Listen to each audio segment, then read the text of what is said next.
So hello everyone and welcome back to my channel. तो लेकर हाजिर हूँ आप सभी के लिए एक और बहुत ही स्वीट सा चाइनीज ड्रामा जिसका नाम है यू आर माई डिजायर। कहानी की शुरुआत होती है हमारी फीमेल लीड यूजिंग को दिखाते हुए जो अपने डैड के साथ उनके घर आ रही थी और डैड उसे समझा रहे थे कि उसे अपने स्टेप मॉम के साथ इस तरह से बात करनी है। तो हमें पता चलता है कि यूजिंग के मॉम एंड डैड का काफी साल पहले ही डिवोर्स हो गया था, पर अचानक यूजिंग की मॉम ने आज उसे डैड के पास रहने के लिए भेज दिया, जो यूजिंग को भी अच्छा नहीं लग रहा था। तभी एंट्री होती है हमारी मेन लीड शेंजुन की, जो रेड लाइट की वजह से उनके सामने अपनी साइकिल रोकता है। इस दौरान दोनों की नजरें मिलती है, पर ग्रीन लाइट होने पर यूजिंग के डैड शेंजुन की साइकिल के आगे से कार ले जाते हैं। इससे शेंजुन को तो बड़ा ही गुस्सा आता है, इसीलिए वो भी उनकी कार के सामने से जाकर पार हो जाता है। इससे यूजिंग के डैड को भी गुस्सा आता है, पर यूजिंग शेंजुन को देखकर स्माइल करती है। इसके बाद यूजिंग डैड के घर में होती है, जहाँ डैड उसका इंट्रोडक्शन कराते हैं उसके स्टेप मॉम और उनके बेटे से। देन डैड यूजिंग को खाना देते हैं। यूजिंग कहती क्या आप भूल गए कि मुझे ये खाना पसंद नहीं है। डैड कहते तुम्हारी आंटी ने इतने प्यार से बनाया है तो कम से कम उनका मन रखने के लिए खा लो। इस पर यूजिंग कहती कि क्या आप भूल गए कि मुझे इससे एलर्जी है। लगता है आप मेरे बारे में सब कुछ भूल चुके हैं। अगर वो खाना छोड़कर अपने रूम में चली जाती है। इस पर डैड तो पीछे से उस पर चिल्ला रहे थे कि ऐसे कोई पहले दिन बात करता है क्या, हमारी मॉम ने तुम्हें पूरा बिगाड़ रखा है। इधर शेंजुन अपने घर लौट आता है, जहाँ वो एक सिल्वर ज्वेलरी की शॉप चलाता है। इधर डैड आकर यूजिंग से पूछते हैं कि तुम ज्यादा कपड़े लेकर आई हो ना, अगर नहीं तो हम कल जाकर खरीद लेंगे। इस पर यूजिंग कहती कि इसकी क्या जरूरत है, मैं परसों जा रही हूँ वापस। ये सुन डैड उसे कुछ बताना चाहते थे मगर नहीं बताते। उनको डाउट होता है तो उनसे पूछती है कि क्या आप मुझसे कुछ छुपा रहे हैं। डैड उसे सोने के लिए कहते हैं, पर यूजिंग बाहर जाने लगती है आंटी से पूछने के लिए, तो डैड उसे रोकने जाते हैं। इस चक्कर में यूजिंग के हाथ में जो ब्रेसलेट था वो नीचे गिर जाता है, टूट जाता है, पर डैड उसे सोने के लिए कहकर चले जाते हैं। वहीं यूजिंग टूटे ब्रेसलेट को उठाती है जो उसकी मॉम ने उसे दिया था। फिर वो मॉम को मैसेज करती है कि मुझे यहाँ पर नहीं रहना है, मगर कोई रिप्लाई नहीं आता तो उन्हें कॉल करती है, पर उनका फोन भी बंद आता है। तो अगले दिन वो ब्रेसलेट ठीक कराने के लिए एक शॉप में जाती है जो कि शेंजुन का ही होता है, जहाँ उसकी शॉप में हेल्प करने आते हैं उसके फ्रेंड्स यांग और सॉन्ग। तो यांग ब्रेसलेट देखकर कहता है कि मैं तो इसे अभी ठीक कर दूंगा, तब तक तुम शॉप की चीजें देख सकती हो। तो यूजिंग शॉप में देखने लग जाती है, जहाँ वो एक पेन देखने के लिए उठाती है। जब उसे यांग देखता है तो चिल्लाकर उसे छूने से मना करता है। वो पेन लेने के लिए भाग कर आता है, जिस चक्कर में वो ब्रेसलेट नीचे गिर जाता है और थोड़ा ज्यादा ही टूट जाता है। इसे देख यूजिंग तो थोड़ा उस पर गुस्सा करने लगती है। तो शेंजुन आकर कहता है कि चिंता मत करो, हम इसे 2-3 दिन में बना देंगे। इस पर यूजिंग कहती है कि पर मैं तो कल वापस जा रही हूँ। तो शेंजुन कहता है कि ठीक है फिर मैं बना दूंगा। लेकिन तभी बाहर कुछ लोग उन पर चिल्ला रहे थे और बाहर तोड़ फोड़ कर रहे थे, तो ये तीनों भागकर बाहर आते हैं। अब उनकी कार को सॉन्ग ने टो करवा दिया था, क्योंकि इन लोगों ने कार शॉप के जस्ट बाहर ही खड़ी करी थी, इसलिए वो बंदे उनसे कॉम्पेंसेशन मांग रहे थे। तो शेंजुन कहता है कि तुमने जो यहाँ तोड़ फोड़ मचाई है उसके लिए तुम कैसे कॉम्पेंसेट करना चाहोगे। जो सुन ये बंदे तो और ज्यादा तोड़ फोड़ करने लग जाते हैं। जो देख शेंजुन और इनके बीच तो लड़ाई हो जाती है। जो देख यांग यूजिंग से कहता है डोंट वरी, हम तुम्हारे ब्रेसलेट को ठीक कर देंगे, पर अभी तुम अंदर रहो, मुझे भी थोड़ा लड़ाई करने जाना है। ये कहकर वो दरवाजा लॉक करके बाहर चला आता है, जहाँ उन सब में तगड़ी लड़ाई होती है। शेंजुन तो उस बंदे को खिड़की के पास ले आकर मार रहा था, जिसे यूजिंग अंदर से देखकर स्माइल कर रही थी, पर लेट हो रहा था इसलिए यूजिंग वो एक नोट में लिखकर जाती कि मैं तुम्हारी पेन लेकर जा रही हूँ, ब्रेसलेट को ठीक करने के बाद हम एक दूसरे की चीज एक्सचेंज कर लेंगे। तो शेंजुन वापस आकर वो नोट देखता है। तो डैड ने यूजिंग को मॉम के बारे में कुछ बताने के लिए बुलाया था, लेकिन यूजिंग के वहाँ पहुँचने तक उसकी मॉम वापस चली गई थी। तो डैड बताते हैं कि ये सब कुछ तुम्हारी मॉम ने किया है, उन्होंने तुम्हें मेरे पास हमेशा रहने के लिए भेजा है, जिसके लिए उन्होंने तुम्हारा स्कूल भी ट्रांसफर करा दिया है और यहाँ लीइंग हाई स्कूल में तुम्हारा एडमिशन भी करा दिया है। यूजिंग पूछते हैं फिर मॉम कहाँ गई। डैड बताते हैं कि वो अब्रॉड चली गई, इसलिए समझ जाओ कि कौन तुम्हारा केयर करता है, इसलिए आंटी और उनके बेटे के साथ थोड़ा अच्छे से रहना सीख लो। जो सुन यूजिंग तो एयरपोर्ट के लिए निकलती है, जहाँ उसके काफी बार कॉल करने के बाद उसकी मॉम कॉल पिक करती है। मॉम भी उसे यही कहती है कि तुम्हारे लिए अच्छा यही होगा कि तुम डैड के साथ रहो। तो यूजिंग कहती है कि जिन्होंने कभी मेरी केयर नहीं की, ना ही उन्हें मेरे बारे में कुछ भी याद है, मैं उनके साथ कैसे रहूंगी। मॉम कहती है तुम समझ जाओगी बाद में कि ये तुम्हारे लिए ही अच्छा है, अपना ख्याल रखना। ये क्या अगर वो कॉल काट देती है तो यूजिंग सैड होकर एक शॉप में बैठ जाती है, सोचने लग जाती कि शायद उसके मॉम डैड दोनों ही उसे प्यार नहीं करते। तो वही केक खा रही थी, तभी शॉप के बाहर वही बंदा आ जाता है, जिसे शन जब मार रहा था तब यूजिंग हंस रही थी। जो देख वो बंदा तो गुस्से के साथ शॉप के अंदर आने लगता है। यूजिंग के हाथ से डर की वजह से केक गिर जाता है, लेकिन तभी उसके सामने शन आ जाता है, जैसे कहता है कि पिछली बार की पिटाई भूल गया क्या। तो वो बंदा भागने लगता है, तो शेंजुन उसके पीछे जाता है। उस बंदे के कुछ साथी मिल जाते हैं, तो वो लोग शेंजुन पे अटैक करते हैं, पर अपना शेंजुन भी स्ट्रीट फाइटर से कम नहीं था, वो अकेले ही सबकी धुलाई करने लग जाता है। कुछ देर में शेंजुन के फ्रेंड्स भी आ जाते हैं, तो फिर से उनकी गैंग्स में लड़ाई हो जाती है। जो देख यूजिंग फिर से स्माइल करती है, तभी शेंजुन उसके सामने आता, तो दोनों एक दूसरे को देखकर स्माइल करते हैं। इसके बाद वो यूजिंग के पास आता है और उससे पेन के बारे में पूछता है और बताता है कि मैं तुम्हारा ब्रेसलेट ठीक कर दूंगा और कल दे दूंगा। तो यूजिंग कहती है कोई बात नहीं, मैं कल वापस नहीं जा रही हूँ। तो शेंजुन उसे केक देकर चला जाता है। जो देख यूजिंग तो स्माइल करती है। काफी रात को घर लौटने पर डैड उसे डांटते हैं और बार बार उसे यही कह रहे थे कि तुम्हारी मॉम ने तुम्हें बिगाड़ कर रखा है। यूजिंग तो उन्हें इग्नोर करके अपने रूम में चली जाती है, जहाँ वो अपनी मॉम के बारे में याद कर रही थी। अगली सुबह यूजिंग अपने नए हाई स्कूल में जाती है, जहाँ टीचर उसे क्लास में अपने आप को इंट्रोड्यूस करने के लिए कहते हैं। यूजिंग अपना इंट्रो दे ही रही थी, तभी शेंजुन की एंट्री होती है, तो दोनों की नजरें फिर से मिलती है। तो शेंजुन आकर लास्ट बेंच में बैठ जाता है। फिर यूजिंग को टीचर सेकंड लास्ट बेंच में जाकर बैठने के लिए कहते हैं, पर यूजिंग शेंजुन के साथ लास्ट बेंच पर बैठ जाती है। कुछ देर में यांग भी आ जाता है, तो टीचर उसे थोड़ा सा डांट लगाते हैं। यूजिंग को देखकर यांग तो उस पर भड़कने लगता है, तुम हमारा पेन लेकर कैसे भाग सकती हो। यूजिंग कहती है तुम मेरा ब्रेसलेट ठीक कर दो, फिर तुम्हें तुम्हारी पेन भी मिल जाएगी। अब उसकी बातें सुन यांग तो हैरान होता है, क्योंकि स्कूल में कोई भी शेंजुन के गैंग के साथ ऐसे बात नहीं करता क्योंकि उससे सब लोग डरते हैं। पर शेंजन तो उन्हें इग्नोर करके चला जाता है। इसके बाद क्लास का टॉपर यूजिंग को स्कूल दिखाने ले जाता है। कैंटीन में यूजिंग देखती है कि दो लड़कियां उसी के क्लास की एक लड़की को परेशान कर रहे थे। टॉपर उसे कहता है कि इन पुलिस से बचकर रहना, ये लोग सबको बहुत परेशान करते हैं। जिसके बाद वो दोनों क्लास में आ जाते हैं। टॉपर शेंजन को दिखाकर कहता है कि उसे थोड़ा बचकर रहना, वो बहुत ही खतरनाक है। पर यूजिंग तो उसके पास आकर बैठती है, उनसे कहती है तो तुम्हारा नाम शेंजन है? तो शेंजन भी उठकर कहता है कि तो तुम्हारा नाम यूजिंग है। फिर यूजिंग उसे ब्रेसलेट के बारे में पूछती है। शेंजन कहता है ठीक कर दिया है तो आकर ले जाना। अगली सुबह डैड यूजिंग को उठाने जाते हैं पर यूजिंग तो कोई रिप्लाई ही नहीं देती, जिससे डैड तो फिर से गुस्सा हो जाते हैं। उनकी वाइफ उन्हें शांत कराकर बाहर ले जाती है। इसके बाद यूजिंग बाहर आती है। तभी आंटी का बेटा मिंगशु भी बाहर आता है। यूजिंग उसे अपना इंट्रो देती है पर मिंगशु उसे इग्नोर कर देता है। तो यूजिंग स्कूल के टेरेस में आती है जहाँ वाटर टैंक के ऊपर शेंजन बैठा हुआ था। वहीं यूजिंग डैड से यहाँ हॉस्टल में रहने की बात करती है, लेकिन डैड तो इसके लिए साफ मना कर देते हैं। इससे यूजिंग तो सैड हो जाती है। तभी वो देखती है कि वही बुलीज रूही नाम की लड़की को परेशान कर रहे थे। यूजिंग उनके सामने चली जाती है और उन्हें डराने के लिए कहती है तुमने अपने बाल डाई किए हैं, अगर टीचर को पता चल गया तो पता भी है तुम्हें पनिशमेंट मिल सकता है। और तुम जो यहाँ पर अपने क्लासमेट्स को बुली करते हो, ये बात अगर बता दिया तो फिर सोचो क्या करेंगे टीचर तुम्हारा। वो लड़कियां यूजिंग को डराने जाती है पर यूजिंग तो उनके करीब आकर कहती है कि क्या तुमने देखा नहीं मेरा डेस्कमेट कौन है, तो सोच लो मुझसे पंगा लेने का नतीजा क्या होगा। ये कहकर वो उस लड़की को लेकर चली जाती है। इसके बाद शेंजन टंकी से नीचे उतरता है, जिसे देखकर ये दोनों तो डर जाते हैं। तो शेंजन कहता है कि समझ गई ना, यूजिंग मेरी डेस्कमेट है। इधर उस लड़की का नाम था रूही, तो वो यूजिंग से ये बात किसी को बताने से मना करती है। तभी यूजिंग को जाते हुए सॉन्ग देखता है तो वो शेंजन से बात करने आता है। उससे कहता है कि वो ब्रेसलेट वाली लड़की हमारे स्कूल में ही पढ़ती है। शेंजन कहता है कि हाँ वो मेरी क्लास में ही और मेरी डेस्कमेट है। जो सुन सॉन्ग शॉक्ड होता है क्योंकि इससे पहले किसी की भी हिम्मत नहीं थी शेंजन के पास बैठने की। इसके बाद पी क्लास में यूजिंग का कोई पार्टनर नहीं बन रहा था एक्सरसाइज करने के लिए, तो उसे देख यंग शेंजन से कहता है कि तेरी डेस्कमेट तो अकेली बच गई तो उसकी हेल्प कर दे। पर शेंजन कहता है कि डोंट वरी, वो कुछ ना कुछ कर लेगी। और यूजिंग सच में पैरों में डंबल्स फंसाकर सिटअप्स मारने लग जाती है, जिससे सब लोग तो उसकी ओर देखने ही लग जाते हैं। वहीं शेंजन उसे देखकर स्माइल करता है। छुट्टी के बाद शेंजन यूजिंग के पीछे पीछे जा रहा था क्योंकि यूजिंग उसे काफी कूल लगी। तभी यांग और सॉन्ग आकर उसकी मस्ती करने लग जाते हैं कि जा तेरी डेस्कमेट से बात करने। यांग कहता है मेरी तो हिम्मत नहीं है, मुझे तो लगता है कि वो तेरे से भी बड़ी राउडी है। वहीं यूजिंग तो अकेले चलते हुए घर चली जाती है जहाँ वो मिंगशु के लिए मिल्क शेक लेकर गई थी ताकि वो उससे कुछ बात कर सके,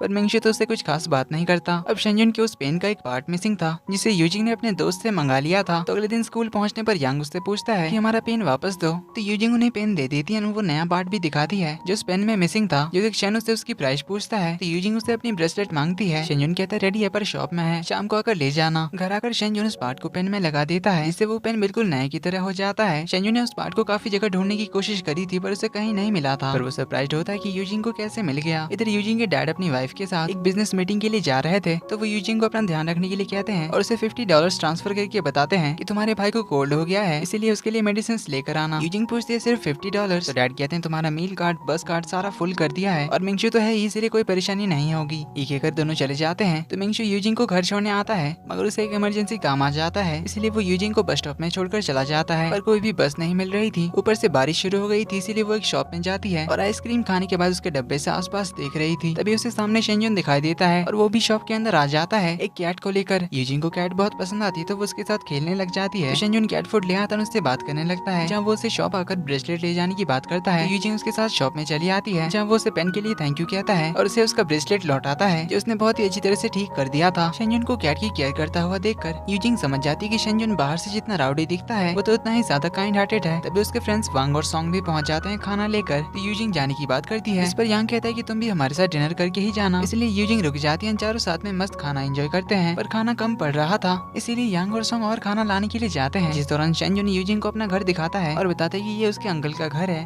और ये शॉप भी उन्हीं की है, उनसे ही उसने सिल्वर ज्वेलरीज बनाना सीखा है। तो शेंजन उसे शॉप की चीजें देखने के लिए क्या कर बाहर चला जाता है क्योंकि कैट बाहर चली गई थी। इधर सॉन्ग यांग को बताता है कि क्या तुझे नहीं लगता कि शेंजन थोड़ा बदल गया है, मतलब यूजिंग का डेस्कमेट बनने के बाद वो अब थोड़ा ज्यादा ओपन अप हो गया है। शेंजन जब कैट को लेकर वापस आता है तो देखता है यूजिंग तो सोफे पर सो गई थी, तो वो उसे ब्लैंकेट उड़ा देता है और उसे करीब से देखने लग जाता है। तभी अचानक यूजिंग सोते हुए अपने हाथ से उसके गाल पे मार देती है। शेंजन तो बस उसे देखे ही जा रहा था। यूजिंग भी जाग जाती है पर वो भी कुछ रिएक्ट नहीं करती उसे देखकर, दोनों एक दूसरे को बस देखे जा रहे थे। देन यूजिंग उठकर कहती है कि क्या मैंने तुम्हें सोते हुए थप्पड़ मार दिया। शेंजन हंसने लगता है तो यूजिंग कहती है कि मुझे लगता है लास्ट तुम्हें जिसने थप्पड़ मारा होगा वो जिंदा नहीं होगा। इस पर शेंजन कहता है कि मुझे थप्पड़ मारने वाला पैदा ही नहीं हुआ है, पर तुम पहली हो जो मुझे थप्पड़ मार के भी सामने खड़ा है। तभी वो बाहर अपने अंकल की चिल्लाने की आवाज सुनता है, तो घर का मालिक किराया लेने के लिए आया था और उसने साल में ये 5वीं बार रेंट बढ़ाया था, इसीलिए अंकल उस पे चिल्ला रहे थे। ओनर तो एक लेडी को भी लेकर आया था जो ये घर रेंट पे लेना चाहती थी, वो भी ज्यादा रेंट पर। तो शेंजन भी ओनर को जाकर ये सब कहने लग जाता है। जो देख यूजिंग को एक आइडिया आता है तो वो बाहर आती है और शेंजुन से कहने लग जाती है कि भैया ये घर कितना अजीब है, एक भी चीज सही नहीं है, छत से पानी टपक रहा है और पीछे तो भूतिया घर जैसा लग रहा है। जो सब सुन शेंजुन समझ जाता है कि यूजिंग का क्या प्लान है, तो वो भी घर की बुराई शुरू कर देता है। जो सब सुन वो लेडी तो चली जाती है। इसके बाद शेंजुन ओनर से कहता है कि साल में इतनी बार रेंट तुम बढ़ा नहीं सकते, बट ये आखिरी बार मैं ज्यादा रेंट पे करने के लिए तैयार हूँ, जो मैं तुम्हें अगले महीने दे दूंगा। तभी यांग और सॉन्ग भी पहुंच जाते हैं। यांग तो ओनर को देखकर अपना शर्ट ही उतारने लग जाता है कि अभी तुझे मजा चखाता हूँ, पर उससे तो अपनी शर्ट ही नहीं निकल रही थी। जो तक यूजिंग तो काफी हंसती है, तो शेंजुन ओनर को भगा देता है। इसके बाद चारों अंदर आते हैं, जहाँ सॉन्ग और यांग अपने पेरेंट्स से पैसे लेकर उसकी हेल्प करने की बात करते हैं। शेंजुन कहता है कोई बात नहीं यार, मैं कुछ सोच लूंगा, काफी देर हो चुकी थी, इसलिए वो सभी को घर जाने के लिए कहता है। तो यूजिंग उनसे शेंजुन की फैमिली के बारे में पूछती है। इस पर ये दोनों बताते हैं कि शेंजुन के डैड अब्रॉड रहते हैं और उन्हें शेंजुन की कोई फिक्र नहीं है, इसलिए शेंजुन उनकी कोई हेल्प नहीं लेता। और उसकी ग्रैंडपा की फैमिली भी बहुत ही कॉम्प्लिकेटेड है, इसलिए शेंजुन उनसे भी कांटेक्ट नहीं रखता। यांग को शेंजुन की फिक्र हो रही थी, तो सॉन्ग कहता है कि डोंट वरी, शेंजुन इतना भी कमजोर नहीं है, वो अपना ख्याल अच्छे से रख सकता है। तीनों अपने अपने घर के लिए निकल जाते हैं। रास्ते में यूजिंग मेडिकल शॉप से मिंगशु के लिए मेडिसिन ले जाती है, तो मिंगशु ये देखकर हैप्पी होता है। पर यूजिंग तो घर छोड़कर स्कूल के डॉर्मेट्री में रहने का डिसाइड करती है। रहने के लिए फीस बहुत ही ज्यादा थी, 1200 युआन पर सेमेस्टर, इसीलिए वो अपने कुछ ब्रांडेड कपड़े सेल पर लगा देती है। इधर शेंजुन भी अपने हैंडमेड सिल्वर ज्वेलरी सेल करने के लिए सभी को कांटेक्ट कर रहा था और सोशल मीडिया पर भी अपलोड करता है, पर इससे उसे कुछ खास रिस्पॉन्स नहीं मिलता।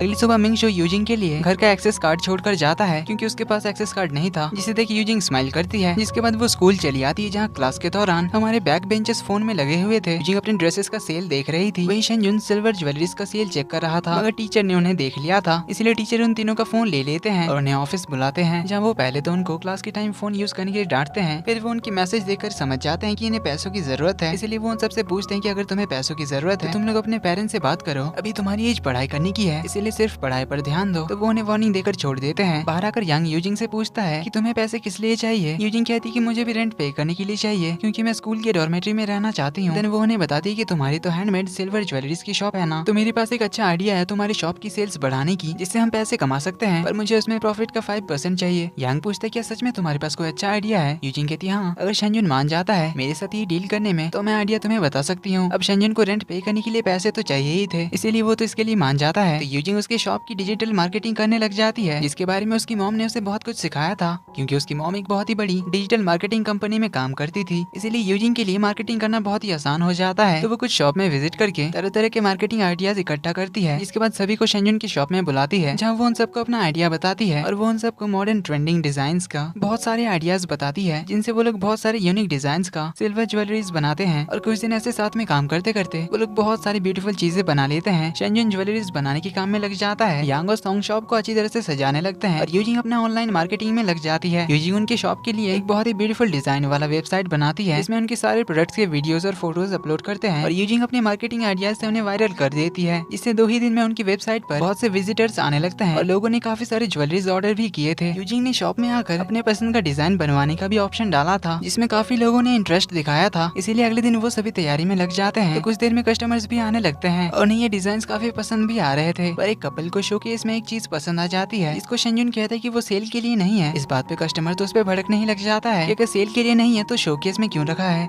कुछ देर में उनकी आर्ग्यूमेंट और ज्यादा बढ़ जाती है। वो लड़का तो शॉप के बारे में उल्टा सीधा बोलने लग जाता है, जिससे शेंजुन को तो बड़ा ही गुस्सा आता है। तो यूजिंग उसे कंट्रोल करती है, लेकिन उस बंदे ने उनके साइट में जाकर बहुत ही बुरा रिव्यू लिख दिया था और आज शॉप में हंगामा के बाद तो और भी बहुत से लोगों ने बुरे रिव्यूज दिए थे, जिस वजह से अगले दिन लोगों ने सारे ऑर्डर्स कैंसिल कर दिए थे। तो रात को सब लोग बैठकर अपना हिसाब कर रहे थे, लेकिन उन्हें ज्यादा प्रॉफिट नहीं हुआ था। पहली बार उन लोगों ने एक ही दिन में 3 चीजें सेल करी थी। यूजिंग शेंजुन से पूछती है कि आखिर उन शोकेस की चीजों को तुम बेचना क्यों नहीं चाहते। शेंजुन तो डायरेक्टली कह देता है कि जानने की जरूरत नहीं है। इस पर यूजिंग कहती है आखिर क्या बात है, हम सबने मिलकर इस पर काम किया है, इसीलिए मुझे जानने का तो कम से कम हक है, ताकि आज की तरह कोई भी सिचुएशन आगे ना हो। इस पर शेंजुन कहता है कि इसकी कोई जरूरत नहीं है, मैं उन चीजों को इस शोकेस से हटा देता हूँ। पर शेंजुन उसे अभी तक बता नहीं रहा था, इसीलिए यूजिंग तो उसे थोड़ा अपसेट हो जाती है और घर चली जाती है। अगले दिन स्कूल में तो वो उससे बात तक नहीं करती। जो देख सॉन्ग उससे बात करने आता है, उसे बताता है कि उसके कुछ पर्सनल रीजंस होंगे, इसीलिए वो बताना नहीं चाहता। वैसे तुमने अपना ब्रेसलेट क्यों नहीं पहना। यूजिंग कहती है कि मुझे डर है कि कहीं वो फिर से टूट ना जाए। इस पर सॉन्ग उसे बताता है कि शेंजुन ने 3 रात जाग कर तुम्हारे ब्रेसलेट को रिपेयर किया है, वो भी इतनी बारीकी से कि तुम्हें ब्रेसलेट में कोई टूटने का निशान भी नहीं मिलेगा, क्योंकि वो इन चीजों की कीमत जानता है कि तुम्हारे लिए इस चीज की कीमत कितनी ज्यादा होगी। और हर उस इंसान के लिए उसकी कुछ चीजें बहुत ही इंपॉर्टेंट होती है, जिनका उसके लाइफ में खास मतलब बनता है। शेंजुन ने तुमसे नहीं पूछा होगा कि तुम्हारे लिए वो ज्वेलरी इतनी खास क्यों है, इसीलिए मेरे ख्याल से तुम्हें भी उसे नहीं पूछना चाहिए, क्योंकि हो सकता है उसके लिए भी वो सारी चीजें बहुत ही खास हो। तो उसकी बातें यूजिंग समझ जाती है। घर आकर शेंजुन को भी रियलाइज होता है कि उसने यूजिंग से थोड़ा रूडली बात किया था, इसीलिए वो फिर से अपना काम शुरू करने का डिसाइड करता है। वहीं इधर यूजिंग भी लगी हुई थी अपने वेबसाइट का नाम ठीक करने में वो अपने साइट पर बहुत सारे पोस्ट डालती है इन चीजों की स्पेशलिटी और अलग अलग लोगों के लिए इन चीजों के अलग मायने होते हैं इस बारे में, जिससे उनकी साइट पर फिर से विजिटर्स बढ़ने लग जाते हैं। तो यूजिंग फिर से सभी को मीटिंग के लिए बुलाती है जहाँ शेंजुन उससे सॉरी कहता है। सब मिलकर फिर से अपना काम शुरू करते हैं और इस बार और भी अच्छी तरह से वो लोग ज्वेलरीज को डिजाइन करते हैं, जिससे उनके प्रोडक्ट्स पर बहुत से लोगों को इंटरेस्ट आता है, जिससे बहुत से लोग प्री ऑर्डर्स भी करते हैं और अगले दिन से इनके शॉप पर बहुत सारे कस्टमर्स आ जाते हैं और सभी लोग यहाँ से कुछ न कुछ खरीद कर जाते हैं, जिससे इन्हें अच्छा खासा प्रॉफिट भी होता है। साथ में शेंजुन के रेंट का पैसा भी निकल जाता है, जिसे वो ओनर को देकर भगा देता है। इस पर यूजिंग उसे कहते हैं कि मेरे 5% मत भूलना और साथ में आज तुम्हें हम सबको पार्टी देनी पड़ेगी, जिसके लिए शेंजुन तो मान जाता है। लेकिन तभी यहाँ पर उनके होम रूम टीचर पहुँच जाते हैं और उन्हें अपने पेरेंट्स को लेकर कल स्कूल आने के लिए कहते हैं, क्योंकि वो लोग यहाँ पर पढ़ाई छोड़कर बिजनेस कर रहे हैं। टीचर कहते हैं कि तुम्हारी उम्र अभी पढ़ाई करने की है, इसीलिए तुम सबको अभी पढ़ाई पे ध्यान देनी चाहिए, क्योंकि कुछ दिनों में मंथली टेस्ट आने वाले हैं। तो वो सभी पेरेंट्स को इस बारे में नहीं बताने के लिए रिक्वेस्ट करते हैं। टीचर बताते हैं कि अगर तुम लोग को पैसों की प्रॉब्लम थी तो तुम लोग अपने पेरेंट्स को बताते, पढ़ाई छोड़कर तुम लोग इस काम में बिजी हो, रात भर जाकर काम करते होगे, इसीलिए स्कूल भी टाइम पर नहीं आते, इसीलिए ये सब अभी बंद करो और सिर्फ पढ़ाई पर ध्यान दो। ये कहकर वो सभी को अपने अपने घर चले जाने के लिए कहते हैं। तो तीनों बाहर चले आते हैं और अभी ये काम सीक्रेटली चालू रखने की बात करते हैं, क्योंकि इनके मार्क्स ठीक ठाक आ जाते हैं। यूजिंग कुछ ज्वेलरीज की फोटो खींचने के लिए शॉप में वापस आती है, जहाँ वो टीचर की बात सुन लेती है। जब वो शेंजुन से कह रहे थे, मुझे पता है कि तुम्हारे डैड के साथ तुम्हारी नहीं बनती और तुम रात भर जाकर शॉप के लिए काम करते हो, पर इससे तुम्हारी स्टडी में असर पड़ेगा और तुम्हारे हेल्थ में भी। तो शेंजुन उन्हें प्रॉमिस करता है कि अब से मैं अच्छे से पढ़ाई कर लूंगा और टाइम से स्कूल भी आऊंगा, इसीलिए आप चिंता मत करिए। तो टीचर उसे खास करके अपनी हेल्थ का ध्यान रखने के लिए कहते हैं और अपने घर चले जाते हैं। यूजिंग भी फोटोज खींचने के बाद घर वापस चली आती है, जहाँ वो तो शेंजुन के बारे में ही सोच रही थी कि उसने इस शॉप को बचाने के लिए कितना कुछ किया है। अगली सुबह मिंगशु ने यूजिंग के लिए ब्रेकफास्ट बनाकर गया था, जिससे इन दोनों के बीच भी सब कुछ ठीक हो रहा था। देन इधर शेंजुन और फ्रेंड्स भी स्कूल के लिए निकलते हैं, जहाँ यांग एक शू स्टोर के बाहर से एक लिमिटेड एडिशन शू को देखता है जो काफी महंगी है, उसे वो खरीदना चाहता है। तो सब लोग स्कूल पहुंच जाते हैं। यांग टोपी और मास्क पहनकर आया था, इसलिए टीचर उसे सामने बुलाकर टोपी और मास्क निकालने के लिए कहते हैं। जैसे ही अपना मास्क निकालता है तो सब लोग उसे देखकर हंसने लग जाते हैं, क्योंकि उसके गाल पर हाथ का निशान था, जिससे फ्लैशबैक शुरू होता है कल रात का, जब यांग लाइव स्ट्रीमिंग कर रहा था। तो यांग एक रैपर बनना चाहता है, मगर उसके गाना गाते टाइम उसके पापा उसे देख लेते हैं कि वो पढ़ाई छोड़कर मोबाइल में घुसा हुआ है। तब वो तो उसे डांटने ही लग जाते हैं, क्योंकि उसके पिछले एग्जाम में मार्क्स खराब आए थे। उसी दौरान यांग तो अपने पापा पर चिल्ला दिया था कि मैं एक रैपर बनना चाहता हूँ। तो पापा ने उसे खींच कर लगा दिया था, जिसके निशान उसके गाल पर अभी तक है। वो एम्बैरेस होकर क्लास से भाग जाता है। रिसेस टाइम में ये लोग बात कर रहे थे एग्जाम मार्क्स के बारे में, जिसमें यांग के मार्क्स सबसे खराब थे। यांग बताता कि अगर इस बार मैंने अच्छा मार्क्स नहीं लाया तो मेरे डैड मेरी पॉकेट मनी और फोन सब छीन लेंगे। जिसके बाद वो लोग अपने बिजनेस के बारे में डिस्कस करते हैं कि वो लोग पढ़ाई के साथ कैसे अपना काम चालू रख सकते हैं। यूजिंग को डॉर्मेट्री में रहने के लिए और भी पैसों की जरूरत थी, तो उन्हें पैसों के बारे में डिस्कस करता हुआ देखकर टॉपर आकर बताता है कि अगर आने वाले एग्जाम में पूरे स्कूल में तुम्हारे मार्क्स टॉप 10 में आ गए तो तुम सबको स्कॉलरशिप में पैसे मिल सकते हैं, जो मुझे हर एग्जाम में मिलते हैं। जिससे हमारी यूजिंग को आता है आइडिया, तो वो सबको मोटिवेट करती है कि हम लोग अच्छे से पढ़ाई करेंगे और स्कॉलरशिप जीतेंगे, जिससे यांग तो अपने डैड की मार से बच जाएगा। तो यूजिंग शेंजुन से पूछते कि तुम्हारे मार्क्स ठीक आते हैं ना? शेंजुन कहता है कि मेरे मार्क्स ठीक ठाक आ जाते हैं। इस पर यूजिंग कहती है कि कोई बात नहीं, हम लोग साथ मिलकर पढ़ेंगे, जिससे हम सबका ही प्रोग्रेस होगा। इसके बाद यूजिंग मिलती है रुई से, जो कि डॉर्मेट्री में ही रहती है। वो उसे अप्लाई करने की लास्ट डेट के बारे में आकर बताती है। शेंजुन बास्केटबॉल कोर्ट में बैठा होता है, तभी यहाँ यूजिंग भी आती है, तो वो उसे देखने लगता है। तभी उसके पास के कुछ लड़के यूजिंग पे कमेंट पास कर रहे थे, जिससे शेंजुन तो उनकी और पानी की बोतल फेंक देता है। फिर भी एक लड़का तो यूजिंग पर कमेंट पास करे जा रहा था, तो शेंजुन बॉल पे लात मार के उसे गिरा देता है और उसे वार्निंग देते हुए कहता है कि वो मेरी डेस्कमेट है, इसलिए उसके बारे में सोचना भी मत। ये कहकर चला जाता है। यूजिंग भी उसे देखती है, पर उसे समझ नहीं आता कि उनके बीच क्या बातें चल रही थी। क्लास के बाद शेंजुन घर के लिए निकलता है। यूजिंग उसके पीछे जाती है और उससे पूछते है क्या तुम शॉप जा रहे हो? शेंजुन हाँ कहता है। तो यूजिंग सोचती है कि शायद वो फिर से काम करने जा रहा है, इसीलिए वो कहती है कि टीचर ने मुझे तुम्हें पढ़ाने के लिए कहा है ताकि हम दोनों ही अपना एग्जाम में प्रोग्रेस कर सके, इसीलिए मैं भी तुम्हारे साथ शॉप चलती हूँ। तभी वहाँ यांग भी पहुँच जाता है। तो वो तीनों शॉप पहुँच जाते हैं, जहाँ यूजिंग उन सबको मैथ्स पढ़ा रही थी। वो लोग तो थोड़ी देर में सो जाते हैं, तो वो उनको जगाती है पढ़ाई करने के लिए कहती है, पर तभी करंट चला जाता है। तो यूजिंग शेंजुन के साथ बोर्ड चेक करने जाती है, जहाँ शेंजुन के रूम में वो अलग अलग लाइट्स जलता हुआ देखती है। उसी में वो शेंजुन के बचपन की एक फोटो देखती है, जिसमें वो अपने डैड के साथ था। शेंजुन लाइट्स ऑफ करके उसे बाहर ले आता है और उन दोनों को ही घर जाने के लिए कहता है, क्योंकि काफी रात हो गई थी। तो उनके जाने के बाद शेंजुन एक ड्राइंग निकाल कर देखने लग जाता है। अगले दिन फिजिक्स क्लास में वो फिर से लेट पहुंचता है। तो टीचर शेंजुन को एक क्वेश्चन सॉल्व करने के लिए देते हैं, जिसका आंसर यूजिन उसे चिट में लिख कर देती है। तो शेंजुन आंसर दे देता है। टीचर के जाने के बाद यूजिन कहती है कि मुझे थैंक्स कहने की जरूरत नहीं है। तो शेंजुन कहता है कि मैं बस ये कहना चाहता था कि मेरी फिजिक्स इतनी भी खराब नहीं है। ये कहकर वो बाहर चला जाता है। यूजिंग ऑनलाइन भी शेंजुन को पढ़ाने में हेल्प करती है, उसे काफी सारे इंटरेस्टिंग क्वेश्चंस भेजकर। अगले दिन शेंजुन को टीचर बुलाते हैं, जहाँ यूजिंग पहले से ही थी। तो टीचर शेंजुन से कहते हैं कि अच्छा लगा जानकर कि तुम यूजिंग के साथ पढ़ाई कर रहे हो, कुछ भी प्रॉब्लम हो तो यूजिंग तुम्हारी हेल्प कर देगी, इसीलिए अब तो कॉन्फिडेंट हो ना कि तुम्हें एग्जाम में अच्छे मार्क्स मिलेंगे। शेंजुन हाँ कहता है। तो सामने यूजिंग कहती है कि डोंट वरी सर, मैं उसकी पढ़ाई में हेल्प करूंगी। तो बाहर आकर शेंजुन यूजिंग से कहता है कि थैंक यू टीचर मेरी पढ़ाई में हेल्प करने के लिए। तो फाइनली एग्जाम का दिन आ जाता है, जहाँ शेंजुन कुछ ही देर में सारे आंसर्स लिख देता है और सो जाता है। लास्ट लास्ट 10 मिनट बाकी रहते हैं तो यूजिंग उसे सोता हुआ देखकर थोड़ा आवाज करके उसे जगाती है। शेंजुन तो पेपर जाकर जमा कर देता है। 10 मिनट बाद सभी बाहर आते हैं। यांग तो फुल कॉन्फिडेंस के साथ आता है कि मैं तो पास कर जाऊंगा। तो यूजिंग बाहर आती है जो आकर कहती कि पर मुझे नहीं लगता कि जो एग्जाम टाइम में सो रहा था वो पास कर पाएगा। पर कहते हैं ना बैक बेंचर्स को कभी अंडर एस्टिमेट नहीं करना चाहिए। कुछ दिन बाद जब एग्जाम का रिजल्ट आता है उसमें यांग पास हो जाता है। यूजिंग तो टॉप 10 में आ जाती है पर उसे शेंजुन का नाम कहीं दिखाई नहीं दे रहा था। तो शेंजुन पास वाले नोटिस बोर्ड की ओर देखता है। तो यूजिंग जाकर नोटिस बोर्ड में चेक करती है जिसे देख उसके साथ साथ बाकी सबके भी होश उड़ जाते हैं क्योंकि शेंजुन पूरे स्कूल में थर्ड आया था। यूजिंग के दिमाग में शेंजुन की बातें घूम रही थी जब उसने कहा था कि वो ठीक ठाक पढ़ लेता है और फिजिक्स में वो उतना भी बुरा नहीं है। असल में शेंजुन तो बहुत ही ज्यादा टैलेंटेड है, बस वो अपना टैलेंट दिखाता नहीं है। उसने तो सारी एग्जाम्स में सबसे पहले कंप्लीट कर लिया था और उसे ज्यादा लिखने का मन नहीं कर रहा था, इसलिए उसने कुछ क्वेश्चन छोड़ दिए थे और सो गया था। तो यूजिंग शेंजुन से पूछती कि क्या ये तुम्हारा ठीक ठाक आंसर है? शेंजुन कहता है हाँ। तो यूजिंग उसे थोड़ा सा गुस्सा होकर चली जाती है क्योंकि उसने शेंजुन को तो अंडर एस्टिमेट कर दिया था। तो शेंजुन उसके पीछे पीछे उसे मनाने चाहता है। यूजिंग कहती है मैं तुमसे गुस्सा नहीं हूँ, मेरी ही गलती, मैंने तुम्हें पढ़ाने का डिसाइड किया। तुम्हें तो फिजिक्स में मुझसे 2 मार्क्स ज्यादा भी मिले हैं। असल में यूजिंग को बड़ा एम्बैरेसिंग लग रहा था क्योंकि शेंजुन को तो सब कुछ आता ही था पर अब तक तो बस वो मजे ले रहा था। क्लास में टीचर शेंजुन की तारीफ करते हैं और उसे पढ़ाने का क्रेडिट यूजिंग को देते हैं। जो सुन यूजिंग तो खुद में ही बहुत एम्बैरेस हो रही थी। शेंजुन उसे सॉरी कह रहा था पर यूजिंग तो अब भी उससे नाराज थी, इसलिए वो पीई क्लास में भी शेंजुन को सताने के लिए 10 पुशअप की जगह पर 30 पुशअप कराती है। उसके 3 पुशअप को 1 काउंट करके शेंजुन चिढ़ रहा था तो यूजिंग उसके सर पे फिंगर फ्लिक मार रही थी और उसे अच्छे से पुशअप करने के लिए कहती है और पीरियड खत्म होने के बाद वो तो उसे इग्नोर ही कर देती है। इधर यांग ने यूजिंग को देखा था शेंजुन को फिंगर फ्लिक मारते हुए तो वो सॉन्ग से कहता कि ये मैंने पहली बार देखा है कि कोई शेंजुन को फिंगर फ्लिक मारने के बाद उसके सामने खड़ा था। ये कहकर वो शेंजुन की तो मस्ती करने लग जाते हैं तो शेंजुन वहाँ से उठकर चला जाता है। तो सॉन्ग कहता है कि अच्छी बात है कि वो अब किसी और के साथ भी कंफर्टेबल है। अगले दिन स्कूल में शेंजुन यूजिंग को सॉरी कहता है और उनके बीच सब कुछ सॉर्ट आउट सा हो जाता है। वहीं शेंजुन तो क्लास में पॉपुलर भी हो जाता है क्योंकि क्लास का टॉपर उससे फिजिक्स का क्वेश्चन पूछने आता है। बाकी सब तो शेंजुन के बारे में ही तारीफ कर रहे थे जो सुन यूजिंग स्माइल करती है। इसके बाद उन्हें क्लास टीचर बुलाते हैं जहाँ वो उन्हें बताते हैं कि तुम दोनों में से किसी एक को ही स्कॉलरशिप मिल सकती है क्योंकि हर क्लास से सिर्फ एक जन को ही स्कॉलरशिप मिलती है, इसलिए टीचर उन दोनों को अप्लाई करने के लिए कहते हैं और बताते हैं कि स्कूल की कमेटी तुम दोनों के ओवरऑल परफॉर्मेंस को देखकर डिसाइड करेगी कि किसे स्कॉलरशिप मिलनी चाहिए। तो दोनों बाहर आते हैं। यूजिंग कहती है कि शेंजुन अगर तुम स्कॉलरशिप यूज नहीं करना चाहते तो क्यों ना मुझे अप्लाई करने दो क्योंकि अभी मुझे थोड़ी इमरजेंसी जरूरत है पैसों की। शेंजुन कहता है इतना अच्छा मौका मैं कैसे छोड़ सकता हूँ। तो यूजिन थोड़ा ड्रामा करते हुए कहती है कि अभी मैं तुम्हें मेरी एक सच्चाई बताने जा रही हूँ कि मैं एक बहुत ही गरीब गाँव से बिलोंग करती हूँ जिसका नाम लिन हुआ है। हम वहाँ पिग्स को चराकर जीते हैं और मेरा असली नाम लिन सू हुआ है, इसीलिए मुझे मेरे गाँव में थोड़ी सुधार लाना है, इसके लिए मुझे मेरी स्कॉलरशिप चाहिए। इस पर शेंजुन उसकी मस्ती करते हुए कहता है क्या तुम्हें याद है कि तुम्हारे लियान हुआ विलेज के बगल में लोटस विलेज है, वो मेरा गाँव है और हमारा गाँव भी बहुत गरीब है, इवन मेरा नाम तो शेन तीजू है। तो यूजिंग अच्छा जोक था कहकर चली जाती है। शेंजुन उसके पीछे जाता है कहता है सुहा क्या तुम अभी मुझसे गुस्सा हो तो क्यों ना तुम मुझे मार के अपना गुस्सा शांत करो। यूजिंग तो उसे सच में पंच मारने जाती है तभी उसे शेंजुन के पीछे अपना बचपन का दोस्त लुयाओ दिखाई देता है। बहुत ही ज्यादा खुश होकर उसके पास चली आती है, उसे पूछने लग जाती है कि तुम यहाँ क्या कर रहे हो। लुयाओ बताता है कि मैं तो तुम्हारे स्कूल स्पोर्ट्स मीटिंग की डिस्कशन करने आया था, सोचा नहीं था कि तुम मुझे यहाँ पर मिल जाओगी। तो शेंजुन उससे बात करने आता है। यूजिंग उसे इंट्रोड्यूस करती है। लुयाओ उन दोनों को अपने साथ कैफे में इन्वाइट करता है और शेंजुन काम का कहकर चला जाता है। कैफे में जाकर ये दोनों बहुत सारी बातें करते हैं। लुयाओ पूछता है क्या तुम्हें यहाँ पर कोई बुली कर रहा है। यूजिंग कहती है कि किसमें इतनी हिम्मत है जो मुझे बुली करेगा। इसके बाद यूजिंग उसे अपने मॉम एंड डैड के बारे में बताती है और वो अपना घर छोड़कर स्कूल डॉर्मेट्री में आकर रहना चाहती है ये भी बताती है। अगले दिन स्कूल में जाती है तो टीचर उसे बताते हैं कि शेंजुन ने स्कॉलरशिप ड्रॉप कर दिया, इसीलिए स्कॉलरशिप तो यूजिंग को मिल जाता है। इसे लेकर वो सबसे पहले जाती है डॉर्मेट्री में क्योंकि आज लास्ट डे था फीस जमा करने का। तो वो एप्लीकेशन फॉर्म के साथ फीस डाल देती है और वार्डन बताती है कि तुम्हें अपने पेरेंट्स के साइन लेकर आने होंगे तभी उसे डॉर्मेट्री में रहने को मिल सकता है, जिससे यूजिंग तो सोच में पड़ जाती है क्योंकि उसके डैड तो साइन करने से रहे और उसकी मॉम का उसे कोई पता नहीं है,